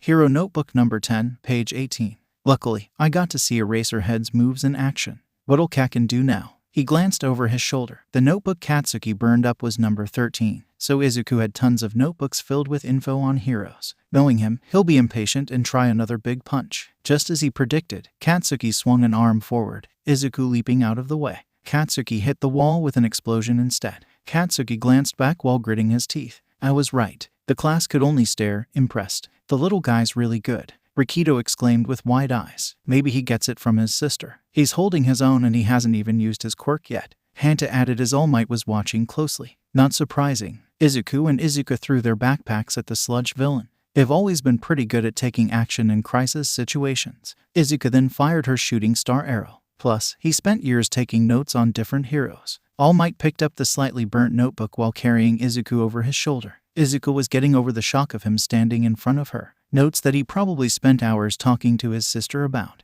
And as he guessed, Izuku was talking enthusiastically to his sister later that day when they had arrived home. She was sketching, but she was actually listening. He internalized everything he learned. Those lessons are in their blood now. That fanboy knowledge is paying off. Izuku panted while kneeling across Katsuki and driving him forward. Izuku gritted his teeth while looking towards the smoke up ahead. He kicked first this time. He's switching things up so I can't predict his moves. Does that mean he's worried? Katsuki turned to him with an angry glare. He then placed his hands behind him, alarming Izuku immediately as he then turned around. The blonde gave a shocked sound as he watched the green-haired boy run away. Get back here, Deku. He chased after him, only to growl when Izuku was nowhere to be seen down the hall. He then ran down the hall. Izuku glanced behind him while focusing on running. I'm not going to be able to fight him at close range now. I need some kind of plan. Katsuki came to a stop, looking between two directions. He then went to the right, but still couldn't find Izuku. He was now standing at an intersection, meaning that Izuku could be anywhere now. He shook in anger and then looked up to the ceiling in frustration. Damn it, you and 𝗵𝐸 were tricking me for years by acting weak. Bet you two have been laughing behind my back, huh? I heard what you two were saying back before we were admitted to UA. Izuku gasped from this accusation as Katsuki was loud enough to be heard, and realized what the blonde was talking about. Izuku stared at his sister in the classroom, giving her a small frown. You know, sis, he spoke up, getting her attention. You could just tell people the truth. She sat there in silence as she thought about it, and neither of them knew Katsuki was listening.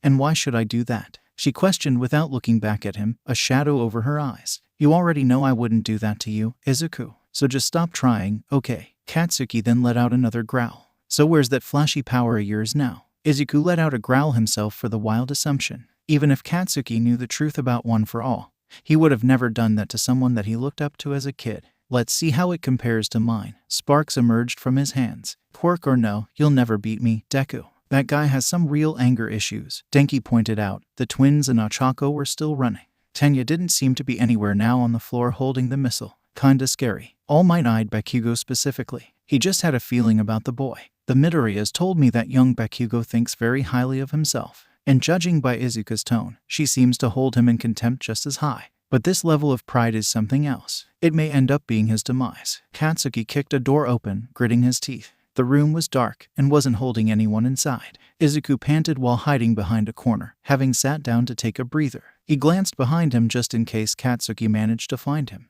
which would be a while since Izuku had already memorized the map. He then wiped his mouth with his glove. Good, he's completely forgotten about my team. Just like I thought. Tenya had his arms crossed near the weapon, tapping his finger against his suit. If they wanted to send someone out to stop us here, it should have been Ida. He's way faster, after all. Katsuki blasted another door open, looking around. That probably means Kaken's gone rogue. The two of them aren't working together as a team. He continued to intensely watch the spot next to him while Katsuki walked off to find another spot. If we had to take those two on head-to-head, our chances of winning would be pretty low, even with Izuku's quirk. They've got such strong quirks. He then imagined the scenario in his head. I can't go after the weapon right now or Kaken will follow me. Then it would have been a fight if he had followed Izuku to the weapon. And if we both tried to take him down, we'd probably run out of time. So we stay split up for now. I have to trust 𝗓𝗏 and my sister. They'll find the weapon together in Ida. And then I'll join them for a 3-on-1 fight. That's how we'll win. Katsuki blasted open another door. I'll just have to capture Kaken down here. On my own. Izuku then looked at his fist, clenching it. I can do it. As long as I don't get too close to his hands. Stop hiding. Katsuki suddenly screamed, getting his attention. Izuku gasped a little. Come out and face me, you coward. Izuku's lip quivered a little. By the way, I've been meaning to tell you. Kaken. He rubbed his thumb against his nose. Katsuki stood over the twins, having just destroyed Izuku's desk. You and your mousy sister are even worse than the rest of these rejects. You really think they'd let people like you in when they could have me? No, wait. Izuku yelped up at him in fear. I'm not trying to compete against you. He moved all the way backwards to the wall. You gotta believe me. Just stop it, Bakugo-san, Izuku stammered nervously while clutching at her skirt. We don't want any trouble. I take back everything I said. And my sister is definitely no mouse. Izuku pointed her bow at Katsuki in middle school to defend Izuku, her hands shaking as she got him to stand down. Only Katsuki's footsteps could be heard as he walked. He then recalled what happened when Izuku told him when the blonde found out the twins were admitting to UA. Like it or not, you can't stop us. Izuku had a fierce look in his eyes. Izuku created her crescent moon bow and his eyes widened to see her still shaking. Let Izuku go. Now, she threatened nervously to him. Katsuki stared at her intensely and then gritted his teeth. Fine, but I'm not doing it for you. He tossed Izuku to the ground, storming past her. He then shouldered her on the way. He held out Izuku's paintbrush to her on the PE grounds. Here, Mousy. This is yours, isn't it? She blinked at him, offering it back. Oh, she finally reacted and coughed awkwardly. Thanks. Izuku shakily held out her hand and then gripped it. Once she did, their fingers brushed up against each other and their hands lingered. They both stared at their hands and Izuku yelped after a few seconds, tensing up and grabbing the paintbrush back. He continued gritting his teeth, looking at his hand. What was truly baffling about that exchange was that he didn't even attempt pulling away or snatching it back, or even getting angry over it like he would have. He didn't know why, but something about his approach with Izuku just didn't get him as spiteful as he would have with her brother deep down, despite what his actions showed. Probably because he knew her long enough that just about anything he tried would have frightened her even more. And hating her. Why couldn't he say that earlier to Tenya? He had no trouble admitting it to Izuku's face not too long ago. From now on, Deku is the name of a hero, Izuku declared bravely to him. Go ahead and kill me, but I won't. No, I'll never risk my brother's life, just so you can have any satisfaction of destroying him. Izuku had a shadow over her face, looking towards the ground. He's just a little bug, and she's just a mouse. Wow, you're so awesome. Izuku as a kid hugged a ball, watching Katsuki kick his around. Izuku was swinging around the monkey bars nearby. Whatever, this is nothing, Katsuki retorted back, and Izuku tried to imitate him, only to fall. Oh, the ball he was holding rolled to a stop. Izuku swung down from her spot, running over and bending down to him. Are you okay? Geez, Izuku, Katsuki looked down at them. You really can't do anything, right, can you? Hey. The little girl turned to him with a deep frown. That's not very nice. He rolled his eyes at her. And you can't even form a proper sentence around anyone. See, come on, Izuku. She helped him and then guided him away from Katsuki. We're going home now. Awa, Izuku, it's fine. Really, he whined at the girl, the blonde only watching with narrowed eyes. He felt like Izuku was deeming herself too good to be around him. Look, Katsuki pointed to a pail with Izuku's name on it. You can read the last part of Izuku's name as Deku. Izuku himself gave a look of awe, the other boys nearby. Izuku went down a slide nearby since she didn't want to be around them. But once again, she couldn't just leave Izuku alone with them since she was older. Whoa, so you can read that? One of the boys asked in awe. Well, obviously, Katsuki gave a small shrug. Deku, that must be what you call a helpless loser who's completely useless. The other boys laughed at Izuku, who then frowned in response. Why are you being so mean, Kaken? He couldn't help but wonder. Izuku looked up and saw her brother's expression, running over to them. She then kicked sand into Katsuki's eyes and he groaned, covering his face. You little mouse, he shouted as she grabbed Izuku's hand, about to leave. He then looked up with a growl and pushed her into the sand. She let out a grunt as she landed on her side. Izuku bent down to her. Why don't you two understand? Katsuki then tossed a rock against the water to make it skip, and it continued going. The three boys all gasped in shock. Izuku was sitting on the staircase in the distance. She had been staying far away from Katsuki after the sand incident.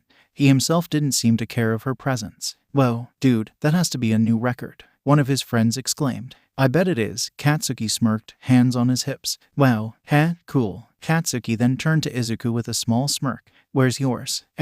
Well, it sank," Izuku admitted in embarrassment, earning laughs from the boys. Izuku glanced away in annoyance. She would try to sometimes convince Izuku to not hang around them anymore, but he always told her to see the good side of Katsuki, which she just couldn't get there. Not after all he had done. "Why can't you do anything right?" Katsuki's hands started to spark, emitting small explosions. The class of preschoolers all surrounded him in admiration. "Whoa, awesome, you're so lucky," Izuku exclaimed happily at him. Izuku didn't seem to be nearby. "Yeah, impressive." The teacher's assistant looked on. "I bet you that's gonna grow into an amazing quirk." "Definitely," the teacher smiled at the boy. "A flashy quirk for a future hero. It's perfect." Katsuki looked up with a big smile on his face as he took this to heart. "Yeah, you're right. I am amazing. In fact, I bet there's no one as great as I am." "Wow, you're so lucky." Izuku walked behind Katsuki in the forest. Izuku was following behind with her hands behind her back, frowning deeply. "Your quirk is amazing, Kaken. When I get mine, I hope it's just as cool." Izuku's too. She looked towards the ground with shadows over her eyes. She hadn't had the chance to tell Izuku yet that she already had hers. "Whatever, 𝗧𝗵𝗵𝗲, no matter what power you end up with, you'll never be able to beat me," Katsuki declared, flinching as he saw Izuku's face. He stared at her for a few seconds, wondering why she looked so upset. He gave a hum of thought and then scoffed, turning around. It was probably nothing for him to worry about. Katsuki let out a growl from the reminder of seeing her like that. She must have had her quirk then but didn't say anything about it. Hence why she looked upset, because any other time, she usually hid her face from him. And yet he had dismissed it when he shouldn't have if it was gonna come back to bite him later. A worthless bug for me to smash. And for some reason, he couldn't think of doing it to Izuku. He headed towards a staircase in front of him. "Hey, did you hear?" one of the boys asked as the green-haired boy was shaking on the ground. "Deku doesn't have a quirk." "Like, none." "What? Really?" someone asked as they surrounded the shaking boy. This was after he found out that he wouldn't get a quirk. "Yeah, it's called being quirkless. I bet 𝗵𝗲 is the same way too." "That's dumb. What a loser. They're so lame." The whole class started laughing at them, Katsuki looking on with a small smirk. "Don't worry about it. Okay, Izuku and Izuku." The teacher tried to comfort them. Izuku bit her lip, shaking while standing behind her brother. She held her arm behind her back, whimpering a bit sadly with tears in her eyes. "You're a total failure, 𝗧𝗵𝗵𝗲," he thought while staring at them. He glanced at Izuku, who for some reason did not want anyone to see her hands. She had a sad and lost look in her eyes as she was only half paying attention to the class. Katsuki blinked with an indifferent look towards the girl. He then led the group of kids down a log, his hands sparking. "Forward march and here we go, members of the agency Bakugo." Sound off. Katsuki ended up slipping and falling off the log. They all watched as he fell into the water. Izuku gasped sharply at him. "Kaken," one of the boys exclaimed. "Hey, you okay down there?" "Oh, don't worry." The boy with wings bent down a bit. "Kaken is super tough. See." Katsuki lifted up his head, soaking wet. "I was just fine on my own, 𝗧𝗵𝗵𝗲. Hurry and get back up here," one of the boys called out. He turned around while rubbing the back of his head. "Sure, just give me 1 second. He then gave a small chuckle, smiling. "I didn't need your stupid help." Footsteps were heard running over to him, and he looked up in shock to see the twins. Izuku extended out his hand while Izuku pulled out a small towel from one of her pockets. She then bent down to offer it to him. "Are you all right? Are you hurt?" the little boy asked in concern. "Here, you can use this to dry off." Izuku held out the towel further, not stuttering for the first time around him because she was concerned about his well-being. She still didn't like him, but ignoring him in need wasn't something she could do. Katsuki's face slowly dropped, staring at them. He had no idea why they were doing this, or why they felt the need to help him. "I was worried you might have hit your head or something." He then gritted his teeth angrily, as he took this to mean that they didn't think he could get up on his own. "But you both looked at me like I was some kind of weakling." He smacked away the towel from Izuku's hands, which was a force so strong that it knocked her into the water. "Kaken." Izuku stared at him with a fearful smile, shedding tears. "I couldn't just stand there and watch you die," he admitted while Izuku closed her eyes. "And, no matter what I feel towards someone, that doesn't mean that I shouldn't help them," she murmured to the blonde. "Like you both." "But I'm not." Katsuki gritted his teeth, his eyes white in rage. "I'm so much better than you both are." Ochako and Izuku peeked around the corner, as they had just discovered the weapon and Tenya. "Found it. Now we just have to tell Deku, and try our best to stay out of sight until he gets up here." She was about to inform him when Izuku placed a hand on her arm, stopping her. The shorter girl jerked her head forward to 𝗕𝗏. Bakugo definitely has a villainous side, he thought to himself out loud, rubbing his chin. And that's exactly what we need to succeed in this mission. Although I will admit that his negative feelings towards Mido are concerning. As if he doesn't believe her claim that she hasn't used her quirk in years. Izuku blinked at this, earning a look of confusion from Ochako. What's he talking about? She wondered to the green-haired girl, who then ran a hand down her face. She was once again reminded of the conversation she had with Katsuki on the PE grounds. She then moved her hand away from her face, staring at her palm. That brief moment when their fingers touched, it felt so weird and foreign to her. His hands were warm, not surprising. And then there was that pause. Mido. Ochako tapped her shoulder and she flinched in alarm, realizing she got lost in thought about Katsuki of all people. And she had no idea how the hell that happened all of a sudden. Did something happen between you and Bakugo? You don't have to tell me if you're not ready. Izuku glanced back towards the girl, giving a small sigh and looking away. She couldn't bring herself to lie to Ochako. The girl was way too kind for that, even though Izuku would rather forget about that experience. In this moment, she trusted Ochako enough to confide in her a bit. Why yes, something did happen. But it's not the time to vent about him. The only thing we should focus on is Ida-san. She looked back towards 𝗕𝗏. I am sorry that I can't say anything more than that. No, it's okay. I get it. Ochako nodded with a determined look. We have an objective here, and we can't forget that. I need to temporarily devote myself to criminal intent. 𝗕𝗏 spoke up with a slight edge to his voice, getting their attention. Yes, I won't fail this trial and risk bringing shame down on the Ida family name. That means I must now embrace evil, to become a hero. He then turned around with a scary expression in his eyes. Behold, I am the personification of villainy, he exclaimed evilly, even having a laugh to go with it. The girls spit out in both laughter and shock from this new change in 𝗕𝗏. He's so serious, both of them thought in unison. He turned around as they tried to be as quiet as they could, but he noticed them anyway. Uraraka, Midoriya, is that you? He asked in a foreboding tone and they both gasped from getting caught. Ochako gave a nervous laugh, Izuku hiding behind her nervously. He then pointed right at them. I knew you would come here with Midoriya the instant that Bakugo ran off by himself and engaged with Midoriya, or should I say her brother. Your quirks allow you to float anything that you touch and to embrace the galaxy, but I've prepared for that. He had a crazy look in his eyes while clenching a fist. By hiding every object in this room so you have nothing to use against me, do-gooder. He gestured to the sparkly clean room around him. And my super speed can dodge anything Midoriya has to throw at me. My dastardly tricks have rendered you helpless. You've blundered, heroes. As he laughed evilly, they gave him bewildered looks. They never expected 𝗕𝗏 to be so committed to the role of a villain, even though he wanted to be a hero. He really is, playing the part, Ochako admitted to Izuku, who peeked over her shoulder. It's actually kinda terrifying. She sweat dropped a little. Izuku was still keeping an eye out for Katsuki around a corner. Deku, Ochako asked into his radio. It's us. How are things with you? Izuku questioned him next. I'm here. He pressed a hand to his ear. I'm alive. How's it going? Ida knows that we're here, Ochako reported to him. Sorry, right now he's monologuing. He hasn't attacked us yet. If he's informed Bakugo-san, then he doesn't seem to care that we're here. Maybe he just wants to focus on you. Izuku gave a worried frown. If that was the case, then she needed to be careful around Katsuki from now on. He had already tried to get answers out of her after all. Where are you? Izuku wondered to the girls. Near the middle of the 5th floor, Ochako informed the green-haired boy. Are you close by? His sister questioned and he gasped, looking to the ceiling. Right above me. There were now 6 minutes remaining of their trial. He then gritted his teeth a bit. We probably don't have much time left now.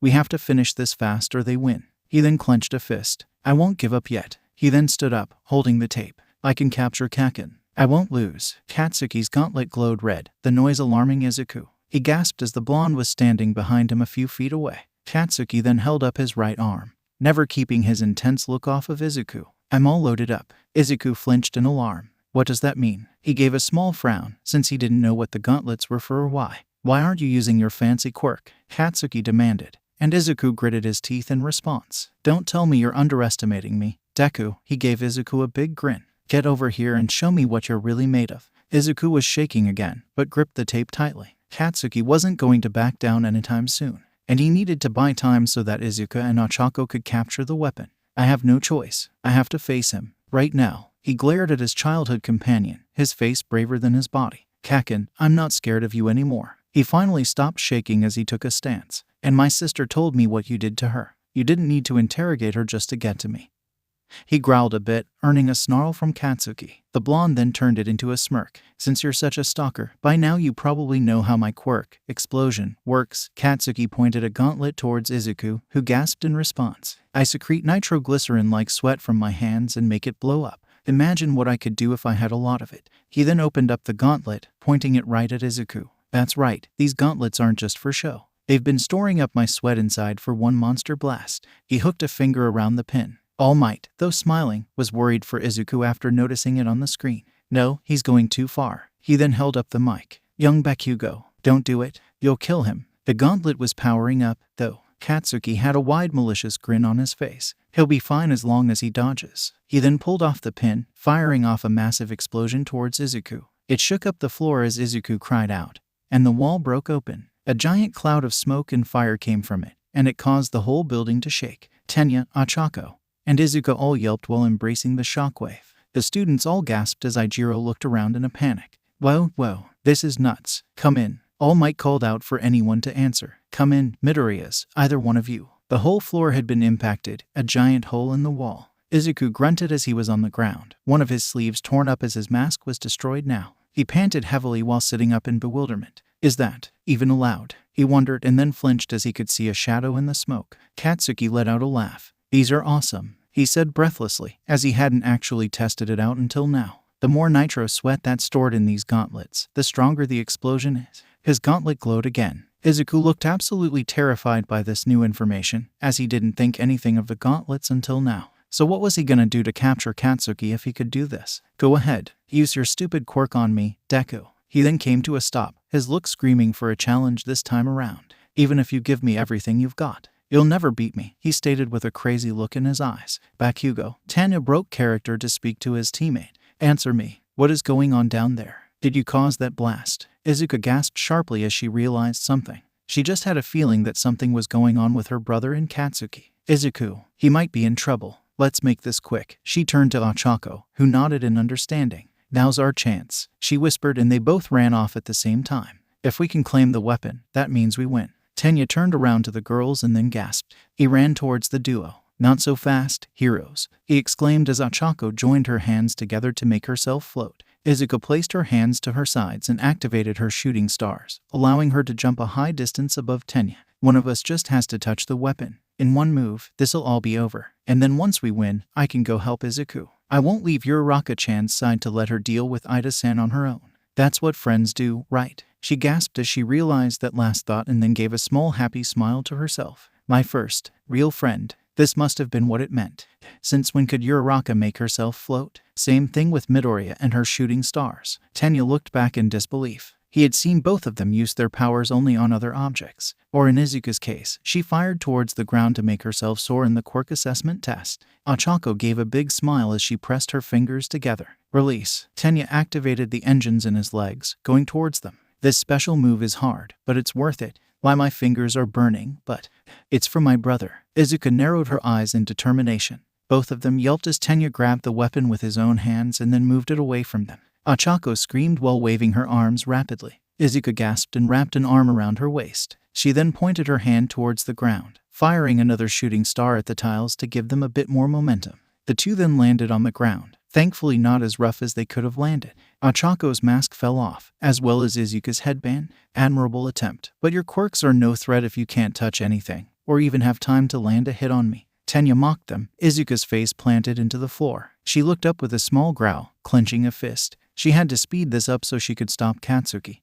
But how? I can easily keep this weapon out of your reach until time runs out. He let out an evil laugh, the two sitting up. Ochako gritted her teeth as well. Thanks for the save, Mido, she spoke up, getting the girl's attention. Don't worry, it's not over. We won't let Deku down. Izuku blinked at her unwavering spirit and then nodded sharply. Why, you're right, Uriaraka-chan, she looked back to Tenya. Just because he's playing keep away doesn't mean we're down just yet. She then gave a small knowing frown. Just hang in there, little brother. What's the matter? You look scared. Katsuki taunted Izuku, smoke coming from the hole in the wall behind him. You dodged the attack, so you can still fight, can't you? Come and get me. Izuku looked towards the ground, at a bit of a loss. The gauntlets make it so he can use his powers at long range. I'm not safe, even if I stay away from him. So what do I do? He then pressed a hand to his ear to get an update with the girls. Come in, what's the situation? It's not good. Ochako exclaimed in a bit of a panic. Katsuki's eyes twitched at this. "Are you ignoring me again? I'll get your attention," he declared, thinking that Izuku felt he was too good to even deal with him anymore. But Katsuki wasn't having this at all, especially not from someone he thought was beneath him. "Sir, isn't this getting out of hand?"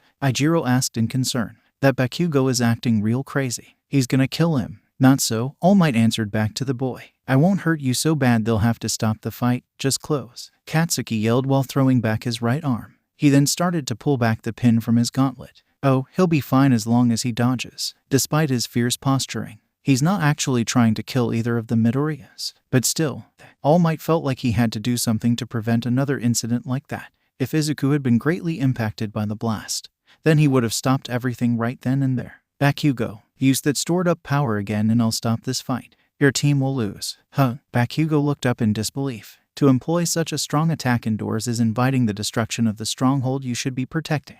That's a poor strategy. Whether you're a hero or a villain, All Might informed the spiky-haired blonde. The penalty would be a massive loss of points. Katsuki gritted his teeth, though whether it was because he got that lecture from All Might or because of Izuku was a bit unclear. It might have been both, honestly. "I know that as a teacher, I should stop this fight now. But," Katsuki let out an angry growl and then yelled, recoiling his head back. Izuku got onto his feet. "The pillar by the window. Get there now," Izuku told his team, gasping as he looked up ahead. "We'll fight hand to hand." Izuku saw a very pissed Katsuki using his explosions to fly towards him. His eyes were white and Izuku stepped to the side. Part of the floor underneath him started to crumble and he gasped. Katsuki appeared right above him. "It's no good. I can't dodge this. I'll have to counterattack." Izuku held up his fist, which didn't go unnoticed by Katsuki. He raised his own hand. Like this, he tried to punch Katsuki, who blocked him off with an explosion. Izuku didn't have time to think as Katsuki flew over to him, landing behind his back. He then fired an explosion at Izuku's back,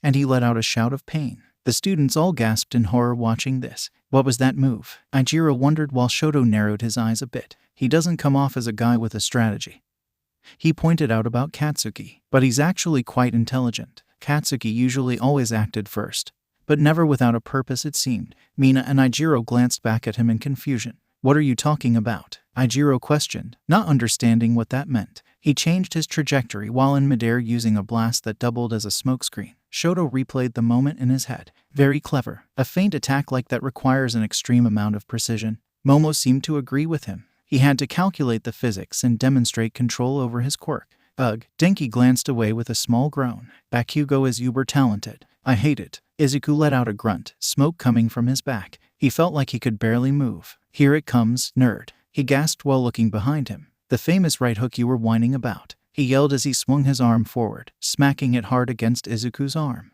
Izuku let out another shout of pain, being lifted off his feet. Katsuki then grabbed the arm, using his free one to make an explosion that allowed him to circle Izuku. "Deku." He then slid his feet around, heaving Izuku above his head. "Don't you ever forget what you are." He then slammed Izuku onto the ground hard. "You're a weakling." Izuku groaned again as he could barely feel his limbs. Izuku gasped while glancing behind her, her eyes shaking in fear. "No," she murmured to herself as she had a sinking feeling in her gut. "Don't tell me." Izuku's eyes were blurred looking up at the ceiling. "He's not giving me any time to form a strategy. I can't beat him without a quirk after all. He's too good. I have no choice. I have to use it. This is hard to watch," Mina exclaimed as they could barely process what was going on. "All he has to do is wrap tape around him, not kill him." "Bakugo's certainly acting like a villain," 𝗵𝗃 spoke up from the back. Denki scratched the side of his head. "I thought both Midoriyas were pretty amazing at the start, but he's completely outmatched in terms of combat power. Not to mention, Bakugo seems like a natural at all this stuff. We all know that Mido has some experience in long-range combat, but closer attacks isn't something she's well-versed in," Momo murmured in thought, her arms crossed. "So not even both Midoriyas seem like experts in strength." All Might's hand was shaking, since this was getting worse and worse. "I should end this," but he wanted to see what Izuku would do in this situation. Same thing with Izuku and how she could handle a villain. Izuku sat up, panting heavily. "For their sake, I'll let it go on." Izuku bit her lip, conflicted on what to do. They were still running low on time, and they had to do something, or else they'd lose. But at the same time, her brother might die. Izuku looked around and then ran off. "He's running away," Mina pointed out in a bit of shock. "Not very manly, but he doesn't have a choice," Ijiro commented next to her. "He's outgunned, unless he's got some kind of plan." "It's possible." Izuku came to a stop, looking up ahead as Katsuki walked forward. He looked to be getting more and more frustrated. Why won't you use your damn quirk against me? Still think you can stop me without it? Izuku narrowed his eyes a bit, looking towards the ground. His hair hid his eyes. That's not it. He started off to Katsuki. You've been hiding your true power for years. You and her. Katsuki growled out that last word, and Izuku knew exactly who he was talking about. What's the deal, Deku? Did you two think you were better than me this entire time? That she could hide her quirk from me just to make fun of me? He had no idea why Katsuki felt Izuku's hidden quirk was so important, but he had no time to think on it. He was more so upset by the false accusations. That's what you think. He then remembered all of the times he spent admiring Katsuki. You idiot. He looked up with tears in his eyes. You've always been stronger, Kaken. I know that you're better than me or Izuka. Katsuki growled while stepping forward. Can't you see? He clenched a fist. That's why I want to beat you. Because you're amazing. You're even more of an idiot than I realized. Katsuki opened up his hand, and then finally stopped. Izuku blinked, recoiling back a bit. Katsuki then had a shadow over his eyes, not saying anything for a few seconds. Izuku murmured in confusion as he could see the blonde gritting his teeth. Your sister, he responded simply, and the green-haired boy froze a little. Izuka, what does she tell me when she got her quirk, you bastard? Katsuki screamed at him, finally looking up. Izuku looked towards the ground knowingly. He should have known that this would come up eventually if the blonde couldn't get anything from Izuka. When she was 4, he finally stated with a shaken voice. Katsuki gasped sharply in realization. While the class was admiring Katsuki, Izuka was hiding behind everyone else. She had her hands behind her back, frowning deeply as she looked towards the ground. Because behind her hands, with no one noticing, her hands started to emit a small yellow glow, sparkles flying around them. And she couldn't bring it in her to tell Izuku right then and there. That makes no damn sense. He stammered in disbelief. If Izuka had a quirk the same time as him, that meant all those times he saw her upset was because she hadn't told Izuku or anyone. And that meant that he mocked her out of proxy since quirks were hereditary. For years, she didn't hide her quirk because of Katsuki intimidating her. It was so she could keep Izuku from resenting her. It's true. She told me the week she got it, and I had to convince her to attend UA once I got my quirk, because I don't want her to hold back anything. She hid her quirk because she was trying to protect my feelings, when all I wanted was for her to smile again. Katsuki looked towards the ground again, his head spinning. Izuku couldn't tell what he was thinking. Would he shift his focus to Izuka now, or would he interrogate her again later on? He didn't know, but he could tell Katsuki was the most frustrated he had ever been, and he needed something to take it out on. Come at me, he shouted, and the two of them jumped towards each other at the same time. The only other time I hear that much passion in his voice is when he talks about being a hero. Izuku gritted his teeth while racing forward. In order to achieve his dream, he has to do this. The two boys recoiled back their fists while lunging towards each other. Not for me, but for himself. Izuku's fist started to glow, his sleeve ripping off entirely. Katsuki started to charge up an explosion, and then a flame started to burn. Detroit. Izuku started off while Katsuki let out an angry yell. They're gonna kill each other. Ijiro screeched in shock. Sir, All Might was shaking, still doubting whether or not letting this play out was the right decision. The two boys screamed as they got closer and closer to each other. All Might finally gave in and held the microphone to his lips. Both of you, stop. You're Araka, Izuka, now. Izuku shouted loud enough for them to hear, alarming everyone. Right. Ochako hugged the wall while Izuka held up her hands in front of her. Tenya gasped while Izuku stared down Katsuki's fierce look. I can't beat you. Not in a one-on-one fight like this. But I can win. Smash. Izuku threw up his fist, hitting the ceiling while dodging Katsuki's blast. This caused a wind tornado, Katsuki gasping sharply as all of the windows broke, and the giant wind blast went off into the sky. Tenya had to hug a wall himself as Izuka spun around, creating her moon bow in midair. She then pointed it upwards, Tenya gasping as he looked towards them. What's happening? He screeched as Ochako used her gravity on the pillar she was holding. This is it. Sorry, Ida. She called out as Izuka pulled back the string from her bow, but not too far back, narrowing her eyes. Improvised special move. The Comet home run. Both of them exclaimed as Izuka fired her shooting star just in front of the pillar. Ochako then swung it in a bunch of rocks, the pillar acting as her baseball bat. In the name of villainy, I demand that you stop this. Tenya cried out while bracing himself, but the shooting star didn't actually hit him. Nor did the rocks, actually. Instead, they flew right past him, the girls jumping over him. Izuka landed on top of her shooting star, riding it like a surfboard. Release. Ochako pressed her fingers together, shocking Tenya as the two then grabbed the weapon in relief. We've got it. Tenya recoiled back in shock at the two. No, the weapon. He cried out while Izuka jumped off. Nice work, Yurikaka-chan. She glanced up at her partner in exhaustion. You too, the girl smiled down at Izuka. Good work controlling your shooting star at a short distance. Go ahead and check on your brother. You can count on me." Izuku nodded gratefully and then ran off, jumping through the hole. Katsuki looked up at the destroyed ceiling, shaking while trying to get over what just happened. "This was your big plan. From the very beginning, wasn't it? You were playing me this entire time, you bastard." "I wasn't going to use it," Izuku revealed, earning a grunt from Katsuki. He then let out a small whimper. "Because I can't control it. My body just can't handle the backlash of my power yet." His entire arm was broken now. "Mr. Aizawa said my sister and I would be useless, but this was all that I could think of." Katsuki let out a small gasp, seeing that Izuku's other arm was also covered in soot. "This is the only way I had any chance at winning. It's over." They heard and turned around to see Izuku pointing her bow right at Katsuki. Even if it ended up with him getting hurt, he still managed to execute his plan like he wanted. "So while he didn't beat you, you've lost," she panted out, and Katsuki flinched at her telling him this. He shook a bit and then pointed his hand at her. She placed her fingers along the string of her bow, about to fire. The two stared each other down with glares on their faces, neither one of them backing down. Then time ran out completely. Almost everyone in utter surprise of what they just witnessed. "You did it," All Might breathed out into the microphone. Izuku then fell to the side, his gear falling off. "The hero team wins." Izuku fell to the ground unconscious. Katsuki could only stand there as Izuku dropped her weapon, rushing over to her brother while calling out to him. "Wow, you're so lucky." Izuku walked behind Katsuki in the forest. Izuku was following behind with her hands behind her back, frowning deeply. "Your quirk is amazing, Kaken. When I get mine, I hope it's just as cool." "Izuku's too." She looked towards the ground with shadows in her eyes. "Whatever, Deku and 𝗵𝗲, no matter what power you end up with, you'll never be able to beat me," Katsuki declared, flinching as he saw Izuku's face. He stared at her for a few seconds, wondering why she looked so upset. He gave a hum of thought and then scoffed, turning around. It was probably nothing for him to worry about. Katsuki gritted his teeth. If looks could kill, the twins would not be standing right now. He's just a little bug. And 𝗵𝗲 is just someone I shouldn't even waste time with. That power of hers is nothing. Izuku gritted his teeth while racing forward. Until the exam, he was nothing. And before that, I only had 𝗵𝗲 to keep an eye on.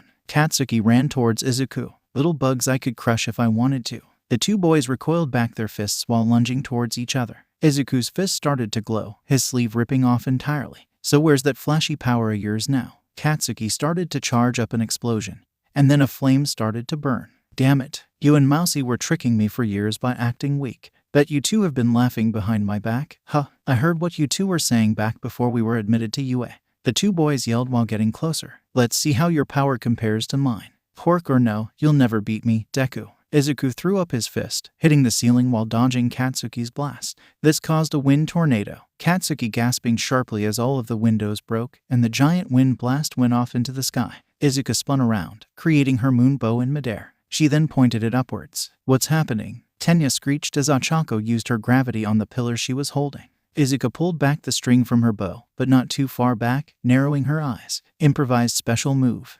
Ochako started off with a smile. "The Comet home run." Both of them exclaimed as Izuku fired her shooting star just in front of the pillar. Ochako then swung it in a bunch of rocks, the pillar acting as her baseball bat. "In the name of villainy, stop this," Tenya cried out while bracing himself. The two girls then grabbed the weapon in relief. "We've got it." Tenya recoiled back in shock at the two. Izuku jumped off and then nodded gratefully at Ochako. She ran off, jumping through the hole. Katsuki looked up at the destroyed ceiling, shaking while trying to get over what just happened. "So this was your big plan." "I wasn't going to use it," Izuku revealed, earning a grunt from Katsuki. He then let out a small whimper. "Because I can't control it. My body just can't handle the backlash of my power yet." His entire arm was broken now. "Mr. Aizawa said my sister and I would be useless, but this was all that I could think of." Katsuki let out a small gasp, seeing that Izuku's other arm was covered in soot. "This is the only way I had any chance at winning. It's over." They heard and turned around to see Izuku pointing her bow right at Katsuki. Even if it ended up with him getting hurt, he still managed to execute his plan like he wanted. "So while he didn't beat you, you've lost," she panted out, and Katsuki flinched at her telling him this. He shook a bit and then pointed his hand at her. She placed her fingers along the string of her bow, about to fire. The two of them stared each other down with glares, neither of them backing down. "Someone I look up to told my sister and I." The twins reached out to Katsuki after he fell in the water. They then tried to save him with the sludge villain. "That we can become heroes." Izuku fell to the ground unconscious. Katsuki could only stand there as Izuku dropped her weapon, rushing over to her brother while calling out to him. "That's why we applied. Like it or not, you can't stop us. Katsuki continued to stare as Izuku shook her brother in concern, calling out to him. And that was the only thing heard as the blonde stood there with his mouth open. His eyes were also shaking as he couldn't even react. Your indoor combat training is over, All Might announced to the two teams. The building was badly damaged to say the least. Ochako slid down the weapon with a small groan, Tenya breaking character as he waved his arms around. Are you okay? He asked her in a panic. The hero team wins, All Might stated while Izuku wasn't waking up. The whole class stood there in shock of what just happened. What a weird way for this to end, Denki commented since the hero team wasn't looking so great. Tenya was rubbing Ochako's back as she tried not to hurl. The amount she flung at Tenya turned out to be too much for her. The losers are practically untouched, and the winners are all on the ground. Katsuki was still in shock while Izuku continued shaking her brother and then placed him on her lap, biting her lip. How does the old saying go? 𝗵𝗃𝗁𝐻𝐿 closed his eyes and thought. They may have lost the battle, but they won the war. This class is intense, Tsuyu stated next to him. All Might watched as the robot started hauling Izuku away. Izuku walked after him with a small frown on her face. To the nurse's office, a transport bot announced as they went past All Might. I know, the second one replied, and All Might stared at Izuku. Young Midoriya, he called out, and she stopped, glancing over her shoulder. I want you to know that I did want to stop them. I should have, but I didn't, and I do apologize. I hope you can forgive me. She blinked and then sighed slowly. Well, you didn't mean for it to go this far, and that's something I can't really ignore. And you weren't the one that caused him to pass out. She gave Katsuki a small glare. So, while I do forgive you, she turned back towards up ahead. You should have stopped at the moment Bakugo-san set off that big explosion. My brother already broke his limbs just to be here. This kind of teaching has to change, All Might. I'm not sure if I'll be able to handle something like this again. He looked away from her, knowing that she was saying this out of concern for Izuku. And if he continued acting this way as a teacher, it could be worse than this for the boy. I understand. I promise I'll improve for your sake. You're both excused for the rest of the class. If necessary, I'll write the both of you passes if he hasn't recovered by next class. She didn't say anything and walked off to go and make sure Izuku was okay. He then turned to Katsuki, and he was not even paying attention to their conversation. Instead, he was looking at his shaking hand. He felt like his whole body was numb now. My attacks, Deku predicted them. He and 𝗵𝐺 both made me look like an idiot, and somehow managed to win the exercise. He continued shaking as he couldn't register anything else going on. You've always been stronger, Kaken. Can't you see? Katsuki made his hand into a fist. That's why I want to beat you. Because you're amazing. Those words were just too hard for Katsuki to process, since he still couldn't understand why. Why Izuku thought he could beat him. Or why he couldn't stop thinking about Izuku's hands when he confronted her. But I won't. No, I'll never risk my brother's life, just so you can have any satisfaction of destroying him.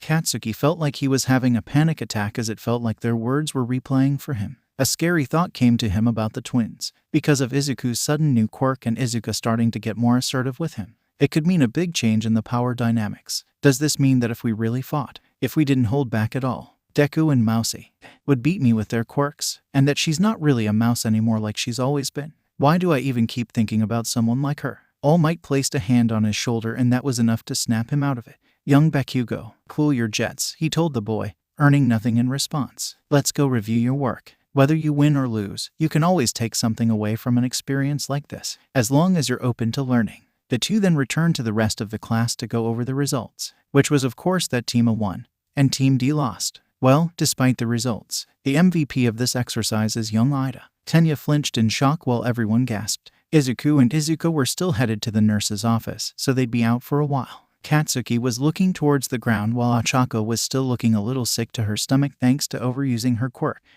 Tenya couldn't believe this. Since he still lost, shouldn't it be one of the heroes instead since they're the winners? Tsuyu questioned what everyone was thinking.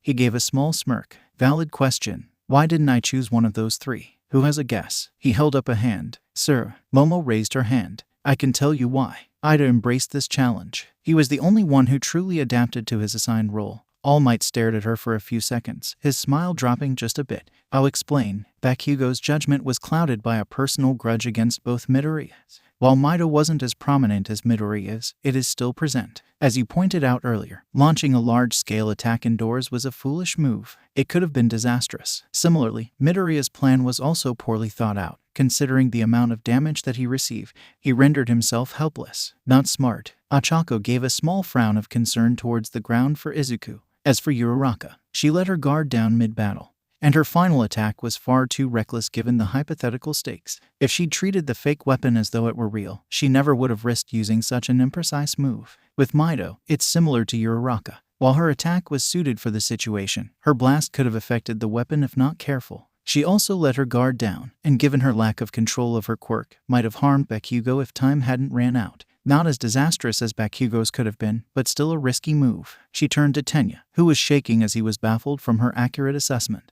Iida was fully prepared for the arrival of his opponents. He had a strategy, and never lost sight of his mission to protect the dummy weapon, even if he was foiled in the end. 𝗕𝗏 blushed, gesturing to himself humbly. Technically, the hero team won, yes, but they took advantage of the fact that this was training. They didn't respect the spirit of the trial. Momo finished off, everyone staring at her in silence, though also impressed. All Might grunted while shaking, honestly a bit terrified of her accurate review.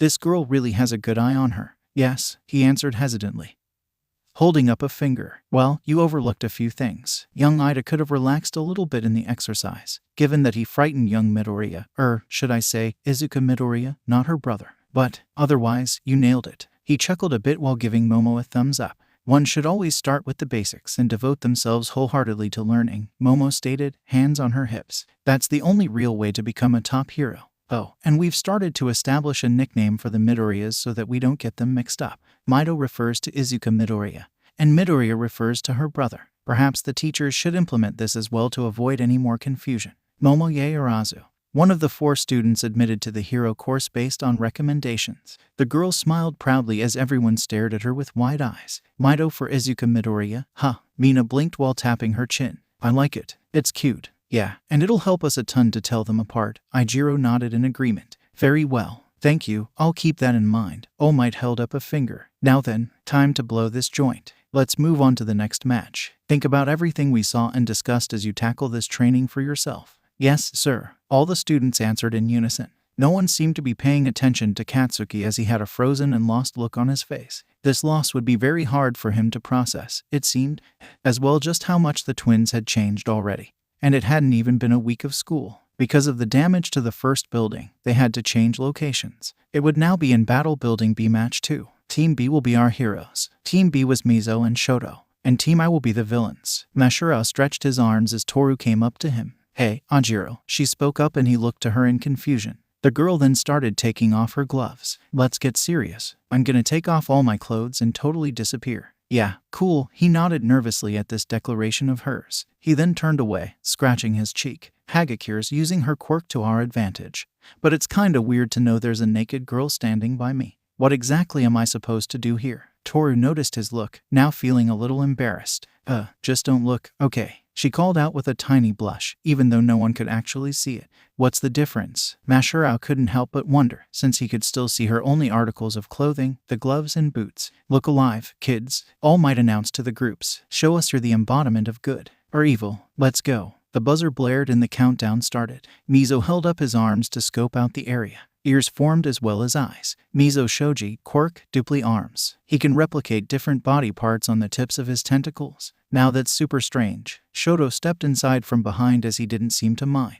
One of the ears from Mizo turned into a mouth. One's in the hall on the north side of the 4th floor, he reported to his teammate. And I think the other's on the same level somewhere. Both are barefoot. Another mouth appeared from above. I bet the invisible one plans to sneak up and surprise us. For your own safety, go outside. Shoto walked past him, and Mizo stared up ahead. I'm sure our opponents intend to fight a defensive battle. He held up his right hand, smoke coming from it. He then touched a wall with ice forming from his hand and foot. But we've already won. The whole hallway in front of them turned into ice, and it spread through almost the entire building. Mizo stepped out as informed, looking back as the whole building turned to ice, and he gasped from his teammate's power. Oh.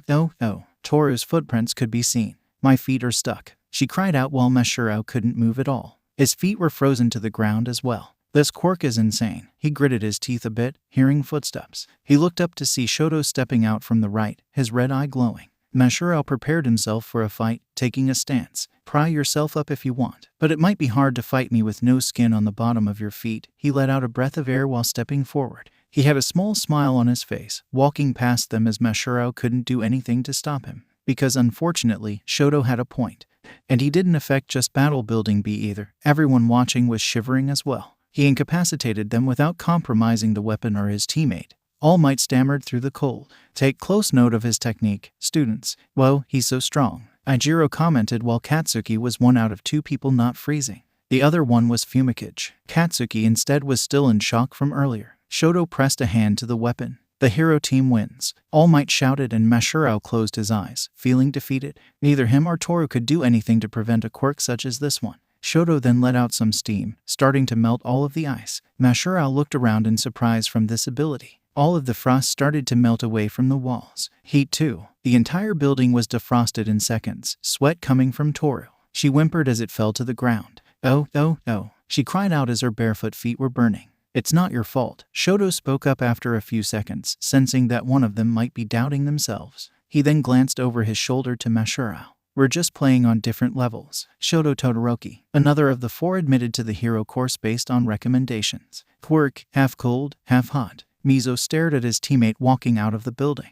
He freezes with his right side and burns up the charts with his left. The range of his abilities is unknown. Rikido let out a small gasp. Holy crap, he gasped in awe. That guy's kind of intimidating. Denki commented a bit nervously, if he was anything like Katsuki. He did not want to piss off Shoto. He got in on a recommendation. Tsuyu spoke up while Ochako and Mina cringed a little. So he must be good. Moving on. All Might announced again to the class. Time to gather round for a review of the second match. After that, we'll jet on over to our next battle. Katsuki had a shadow over his eyes, gritting his teeth. Yes, sir, he heard the class say while moving his head down. He let out a small grunt, his emotions still stirring within him over his battle earlier. Battle Building C was for the next team. Hanta firing off tape with his right elbow. He then fired it off again with his left. Ijiro grinned while holding up his hands, causing his skin to harden. The two boys were the villains as they guarded the weapon. It was surrounded by tape thanks to Hanta. Both of them, Team J. 𝗵𝗃𝗫 stepped down a hallway, narrowing his eyes. He came to a stop and put on his cape, claws made out of shadows appearing behind him. He and Tsuyu made up Team H as the heroes. She crawled onto a wall, her tongue hanging out. Ribbit. Momo sealed off a door with beams, Minoru staring at her ass. He blushed while giving her a thumbs up. She then glared down at him, hands on her hips. He laughed nervously from her scary look. As they were, Team C, Kyoka used her ear to plug it into the wall. She closed her eyes as she listened for sound. She then pointed to the floor above them to Denki. The two Team G gasped as he looked up, holding up his hand, and it sparked with electricity. He gave a small chuckle as he stepped forward. Rikido slapped his cheeks together and let out a grunt, taking a stance. Koji looked put off by this since he and Rikido were Team F as the villains. To put it lightly, combat wasn't Koji's thing. Yuga smiled while walking through the halls, his mask twinkling. Mina skated on acid behind him, grinning. Surf's up, she announced while some of it got onto his cape. He glanced back with a small groan, trying not to be too mad. Mina glanced back and pressed her hands together with a sheepish smile on her face. Oops, my bad. All Might watched them, his grin getting bigger as the matches continued. Once they were over, he blew a whistle while standing in front of the exit. Everyone was gathered in front of him except the Midoriyas. That's a wrap. Super work. You really stepped up to the plate. And we didn't have any major injuries, except for Midoriya. You should be proud. Excellent first day of training. All around. He gave them a thumbs up. It's nice to hear some encouraging words after our homeroom class. Tsuyu raised a hand. They all imagined Mr. Aizawa's frightful grin of telling them no one was actually getting expelled. Mr. Aizawa was kind of a buzzkill. Everyone except Katsuki nodded in agreement. He was up near the front, looking towards the ground. I'm happy to bring such staggering positivity to my alma mater. He gestured his arms up to the sky. That's all for now, folks. I should go and check on young Midoriya's progress. Now watch how a pro exits, like he's got somewhere to be. He readied his arms and then sped right down the hall, leaving behind Wind. They all gasped while staring at him in shock. Okay, you guys. That is a hero. Denki was the first to get over it. I'll never be able to run that fast. 𝗵𝗲𝗷 lamented a little. Super awesome. Minoru gushed a little. All Might continued running, glancing behind him. The only person he looked at was Katsuki, as he hadn't spoken at all since his battle with Izuku, nor had he reacted to almost anything. Young Bakugo really is overflowing with pride. His ego may be justified, but a school like UA is bound to shatter it. Unless, young Mido had already done so. The two seem to have a rather complicated relationship just like him and Midoriya. As his teacher, it's my sworn duty to counsel him well. But it'll have to wait. Smoke started to come from his body and he coughed. He saw the staff-only exit opening and slammed the button to close the doors. He panted heavily while trying to keep it together. I can't hold this form any longer. Smoke came from his body as he coughed. Now back in his skinny form. His sweat dropped a little since if he was just a few seconds off, the whole class would have known his secret. I barely have enough time to teach a class. Shit, the second day of school and he's already a regular patient. Recovery Girl pointed out to All Might, who was rubbing his chin. Why didn't you stop him, All Might? Izuku was sitting to the left of her brother, who hadn't woken up. She was eating a snack as Izuku's arm was broken and now in a cast. You're right, Recovery Girl. I'm sorry, he told her, and steam came from her head. Well, it's no good apologizing to me. He's too exhausted from his classes for my quirk. She glanced back at Izuku. And it's not good to keep worrying his sister if you don't stop him from now on. Izuku looked up at them with a small frown towards All Might. Recovery Girl unfortunately said it best for her. She was still very grateful to All Might for what he had done for her brother. But getting him hurt like this wasn't something she wanted from someone Izuku continued to look up to. I can't treat all his injuries at once. I did some first aid, but after the IV is finished, we'll have to wait for his body to heal overnight. You take good care of him at home, dear. Oh, of course, Izuku stammered a little while bowing her head. I'll take good care of him. Thank you, Recovery Girl. And I'm sorry he had to come back and cause you trouble. All Might sighed from her apologizing for something he did. He was the one who was in the wrong, not her. Oh, don't you fret about that. Recovery Girl waved it off as Izuku looked up at her. You did all you could. Don't think about what you didn't do, but what you can do for your brother moving on. Izuku nodded gratefully for the advice. Come on, All Might. Recovery Girl turned to the man with a scolding look in her eyes. I know you passed your powers onto this boy, but you can't spoil him. I am trying not to play favorites. All Might rubbed the back of his neck. I wanted to consider his feelings, though. He needed to see that he was capable of winning the exercise. That goes for Mido too. He turned to the girl, frowning a little, so that she knew that she could be strong against someone like young Bakugo and take charge. Izuku hummed in thought while looking towards the ground.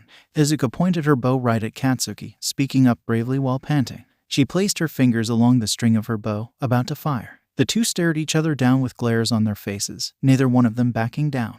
Well, I can't say it didn't work, but at what cost? She spoke up while turning towards Izuku. Oh, yeah. Also, All Might looked up towards Recovery Girl. Will you please not talk so loudly about One for All when anyone around you could hear? He placed a finger in front of his mouth. Izuku then gasped while turning to the nurse in shock. Recovery Girl was one of the few people on staff who knew the full truth about his powers, mainly because when he got injured, he had tried using her power to heal it, but to no avail. And so he was forced to tell her that day when she demanded what happened. Yeah, I know, she dismissed while turning back to her computer. Mr. Natural-born hero. Mr. Symbol of Peace. She knows. Izuku blinked while turning to All Might. Yes, so you can't tell anyone that she does, okay. I don't mind if you tell your brother, but only him, he then sighed, looking at his hand. Several people know about my injury and this weak form, like the UA faculty and a certain group of pro heroes, for example. However, only a select few people know the secret of One for All. There's you, the principal, and a very close friend of mine. Young Mido and Midoriya too, of course, but no one else knows the truth about my powers. Izuku looked back at Recovery Girl. So, he chose to inform the entire staff of the school about his true form. But it seems like only the four he said know the full thing. Maybe because it's dangerous for them to know. You're the #1 hero in the world, All Might. Does it really matter if you were born with your quirk or not? Izuku's mouth opened a bit in shock, wondering, just based on what she said. Was All Might like Izuku at one point? Do you have to be the symbol of peace? Is it that important? He narrowed his eyes in determination. If they knew I wasn't, the temptation of this power could corrupt our society. This quirk, those who wield it are responsible for mankind's safety.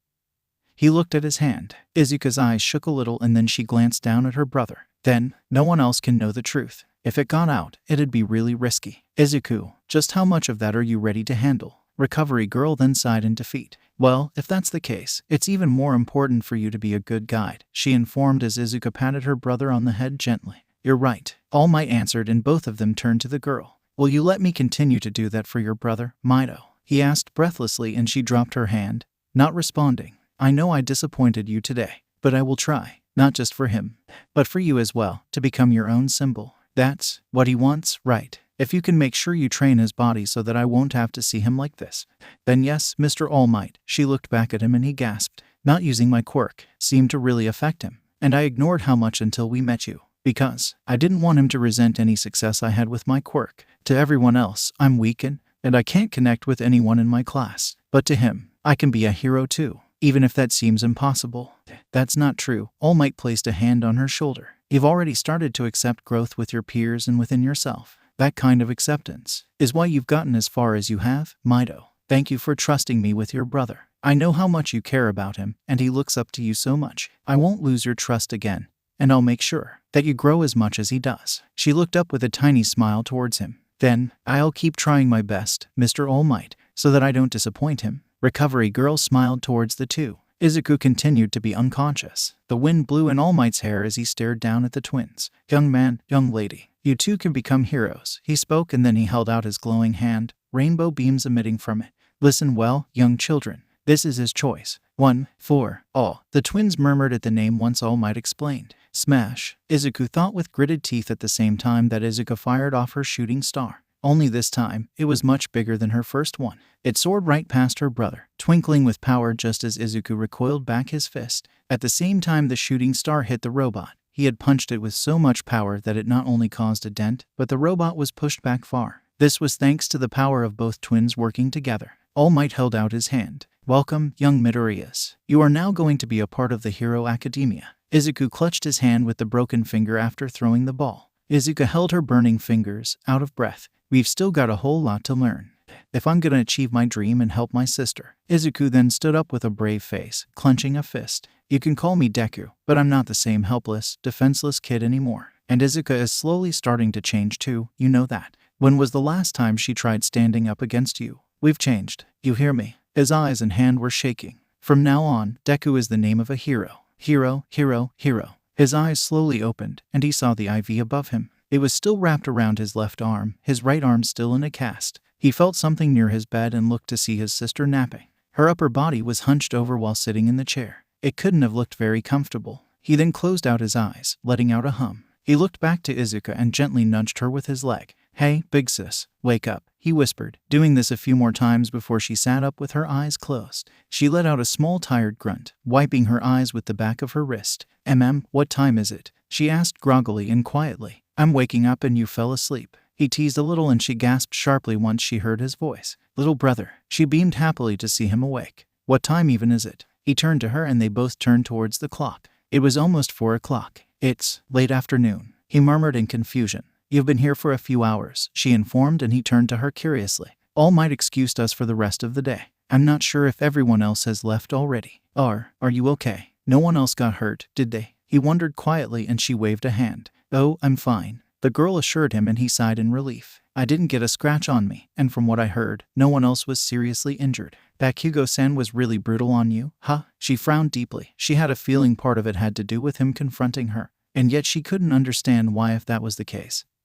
Her hiding her quirk shouldn't be something for him to get that worked up over. "Yeah," he asked me. Recovery Girl suddenly got into his eyesight. "Rise and shine, Sonny," she announced, both of them gasping in alarm. Neither of them had remembered until now that they were in the nurse's office. The sun was starting to set as the twins were walking down the hall. Izuku was texting their mom that they'd be home late, but didn't go into much detail on why. "That's all for today's treatment. Come back tomorrow, okay?" Izuku looked exhausted as they were heading back to class to get their things. "We missed all our afternoon classes. Mr. Aizawa's probably gonna choke us with his scarf. Even if we were excused, I'm not sure he'd let us off that easily." Izuku gave an anxious expression, since he was already harsh on her more than others, so missing most of classes probably didn't help with his already low impression. Izuku slid the door open, and Ijiro turned to the twins with a smile. "Hey, it's the Midoriyas," he announced, and Izuku yelped, hiding behind her brother. "Good to see you back, supers." Izuku gasped as they were surrounded by Mina, Rikido, Hanta, and Yuga as well.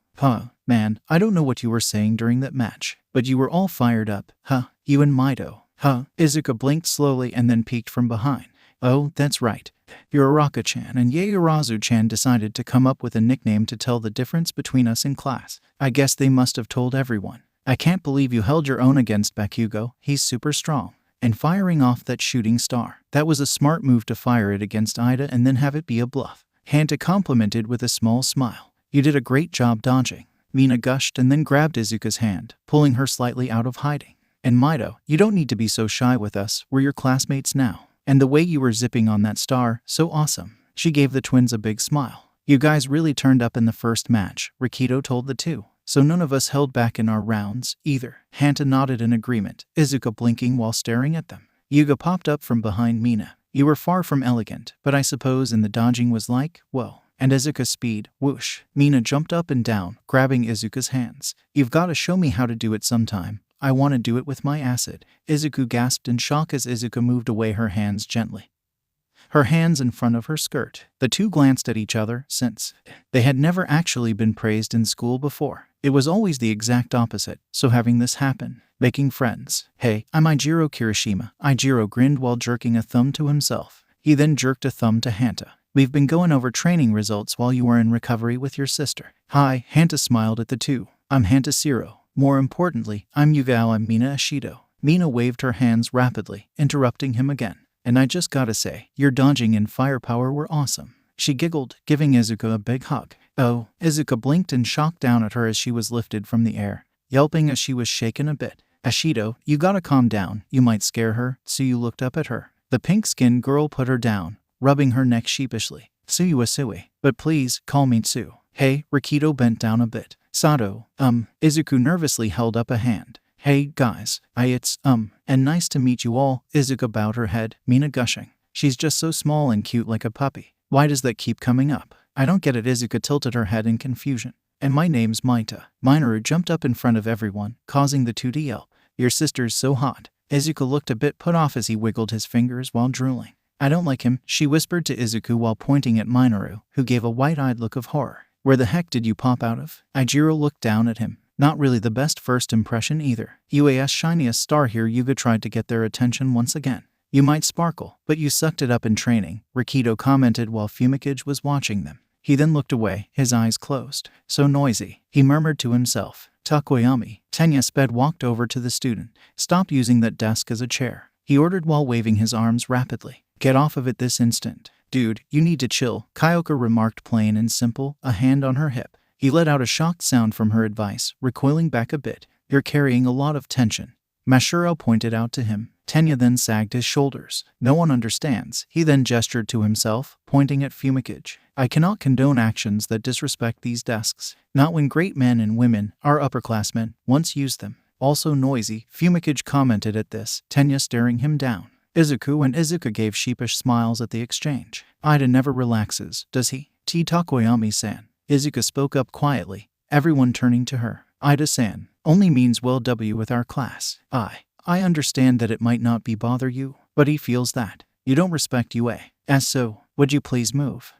She flinched as she pressed her forefingers together awkwardly. I didn't mean to involve myself in your business. 𝗵𝐽𝐺 stared at her for a few seconds and then nodded. Very well. If you put it that way, then I'll move. To Tenya's shock, 𝗵𝐽𝐺 stood up from the chair. Thank you, Mido. He turned to the girl with wide eyes. She then blinked from his gratefulness and gave a small smile, closing her eyes. Why, you're welcome. Glad I could help. Awa, see, you're getting used to us already, Mina smiled while patting her back. Ashido, come on, you gotta start slow. Don't make her uncomfortable. Ijiro shook his head slowly as Izuku looked a bit less anxious than before. She just didn't want another hug, mainly because she was still getting to know them. Denki opened up another door, holding a bunch of textbooks. So, anyway, wanna grab a bite sometime? He glanced back at Ochako, who was helping him. Kinda stuff you like. She blinked and looked away and thought, anything sweet. Hey, Deku, Mido. She ran over to the twins. Denki gave a small groan at this. Why didn't she heal your injuries? Well, it has to do with how much stamina I'm using, he informed, and Izuku nodded in agreement. He has to come back in tomorrow. She scratched her cheek nervously. Stamina. The brunette wondered and then realized that Izuku seemed to be struggling with something earlier around Tenya. And she didn't have the chance until now to ask her, since the girl had been with her brother for half the day. Oh, Mido. Ochako turned to her and the green-haired girl blinked. You wanted to say something to Ida, didn't you? When he defended you in Deku with Bakugo. Izuku tried to speak, but they didn't hear her. She clutched at her pants tightly instead. Ochako glancing at the girl curiously. She wondered what the green-haired girl was trying to say. Izuku rubbed the back of her neck in realization. Just that. I'm not sure if I would call myself that brave. I am not as strong as All Might, so. She pressed her forefingers together again bashfully. So, calling me that W would be a lie. I beg to differ, Ijiro gave a small smile. Those shooting stars of yours pack some real power. I think you just need to practice more with them. Then you'll improve, Tsuyu told the girl. Indeed, Mido's skills are unrefined, but certainly not weak, and she has proven herself worthy of being at this school. If not for attempting to help Bakugo with that villain, she did also help your Araka. Tenya nodded in agreement. Izuku blushed in embarrassment from the praise and looked away, rubbing her arm. Thanks, she mumbled bashfully at her classmates. Izuku then noticed that Katsuki's stuff was gone from his desk. Uraraka, where's Kaken? He wondered, and his sister blinked from the question. He was then running out of the exit, Izuku trying to keep up with him a few feet behind. We tried to stop him from leaving, but he wouldn't listen, Ochako had explained to the duo. You just missed him. Izuku panted while trailing behind her brother. Izuku, wait up, she cried out. Running while low on sleep wasn't the best idea, not to mention, she almost didn't see why he felt the need to go after Katsuki. That was how she felt for years, never seeing what made Izuku want to be his friend so much. It almost felt a bit wrong to even go with her brother, since she had seen Katsuki and what he was for herself. A small part of her wished that she didn't even know him. Izuku. He glanced over his shoulder and she blinked from his serious tone. Kaken asked me when you got your quirk. He overheard us back in middle school the day we met All Might. Her eyes widened from his statement, realizing that was how Katsuki confronting her came about. The look in his eyes. Katsuki gasped sharply after hearing Izuku's answer, looking towards the ground with his head spinning. I've never seen him so conflicted, he told her, and she gasped a bit. I'm not sure why, but maybe he understood, even for just a moment.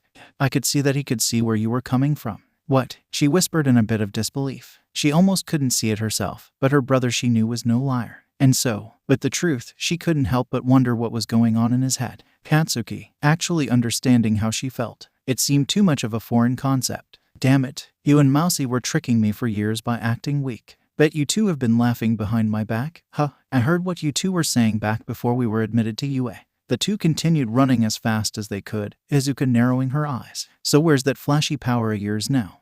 They came to a stop at the entrance, panting slightly. Izuku, look. Izuku pointed up ahead and he saw Katsuki stomping off through the archway. Kaken, Izuku shouted while racing up to him. If Katsuki heard it, he didn't stop for them. Wait up, Bakugo-san.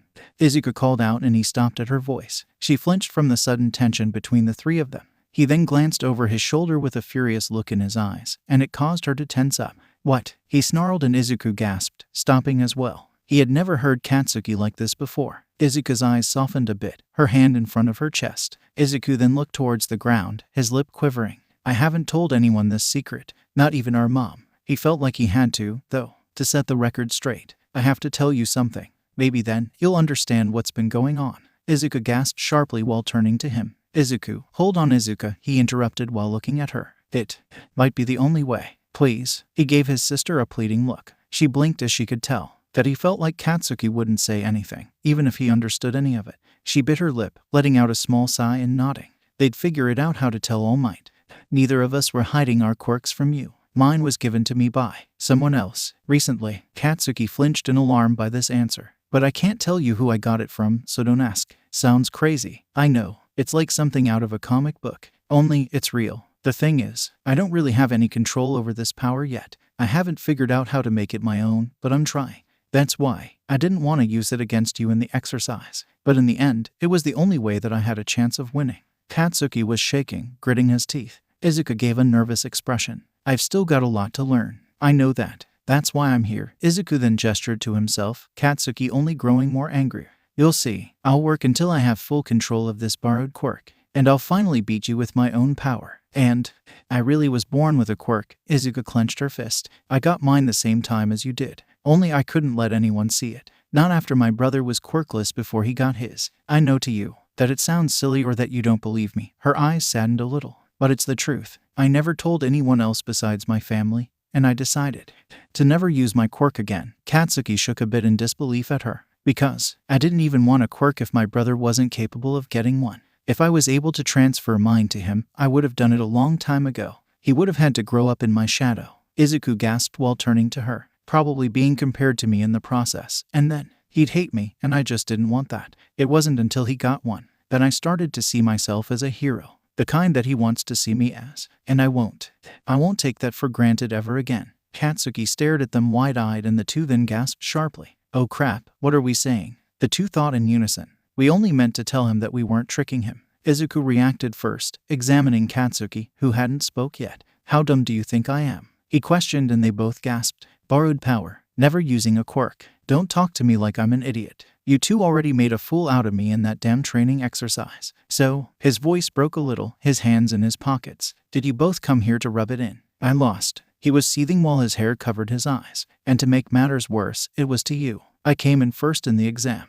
But that's not enough. When I was watching that ice guy, I realized I couldn't beat him in a head-to-head fight. Izuku blinked rapidly as he met Shoto, realizing his pride must have been really impacted to realize all this. Momo raised her hand in class. Launching a large-scale attack indoors was a foolish move. Katsuki then covered his eyes with his hand. Crap, I even agreed with what that girl said. My attack was so stupid. And you, he pointed at Izuku, who looked at him wide-eyed for addressing her. You're so, I don't even know what to call you anymore. Damn it, damn it, damn it, damn it. He grunted while clenching his fist, the twins only able to stare with their mouths slightly open. Enjoy that win, 𝗧𝗵𝗲. He finally looked up with tears in his eyes. You won't get another. I'm just getting started. Got that? I'm gonna end up the #1 hero, no matter what. You better watch out, 𝗕𝗁𝗲. I won't let you catch up to me either. Izuku then gave a small grunt of acknowledgement. Izuku narrowed her eyes as she was tired of playing the victim with him, whether he liked it or not. She watched him closely as he turned around and started to leave again. You'll never beat me again, you bastard 𝗕𝗵𝗲. Don't even try. Once he was far away from the twins, Izuku gulped and let out a sigh of relief. Thank God he's gone, Izuku grumbled a little to herself. Although she could get where Katsuki was coming from a little bit. He was still a jerk, but something about his confidence being broken, she couldn't help but at least see why he was like this now. She just wasn't sure if she could really agree with it. Does this mean he sees me as a rival now because of my quirk? She thought to herself. Or maybe he's just masking it over how he really felt over what I said.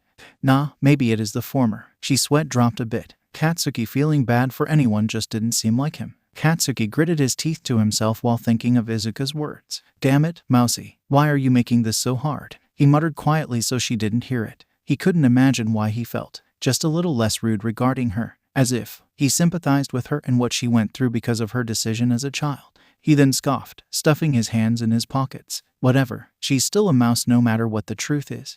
There you are, All Might's voice boomed and he suddenly sped past the two. They yelped as he caught up to Katsuki. Bakugo, I found you, he exclaimed dramatically while holding the blonde's shoulders from behind. He then let out a pant as he had to recharge before getting here. Just so you know, pride is an important attribute to have. But while you certainly have the abilities to become a pro hero, there's still plenty you have to learn. Plus, you seem to be starting to show some empathy towards your classmate. Katsuki flinched while his cheeks were slightly red as All Might glanced back at Izuku. Whatever he had towards her, it wouldn't change anything. Let go of me, All Might. Right now, Katsuki told him, and the hero looked down in confusion. He gritted his teeth while looking back, All Might seeing his red face. Save your speeches. I'll be more famous than you, and I'll do it without your help. And I don't have any of that crap towards 𝗕𝗁𝗲, so stop with the rumors. All Might released him nervously. Right, he faltered as Katsuki finally started walking home. I guess he's already over it. But his face around young Mido. He might be lying, or he's trying to save face. Man, being a teacher is hard. Mina, 𝗓𝗏.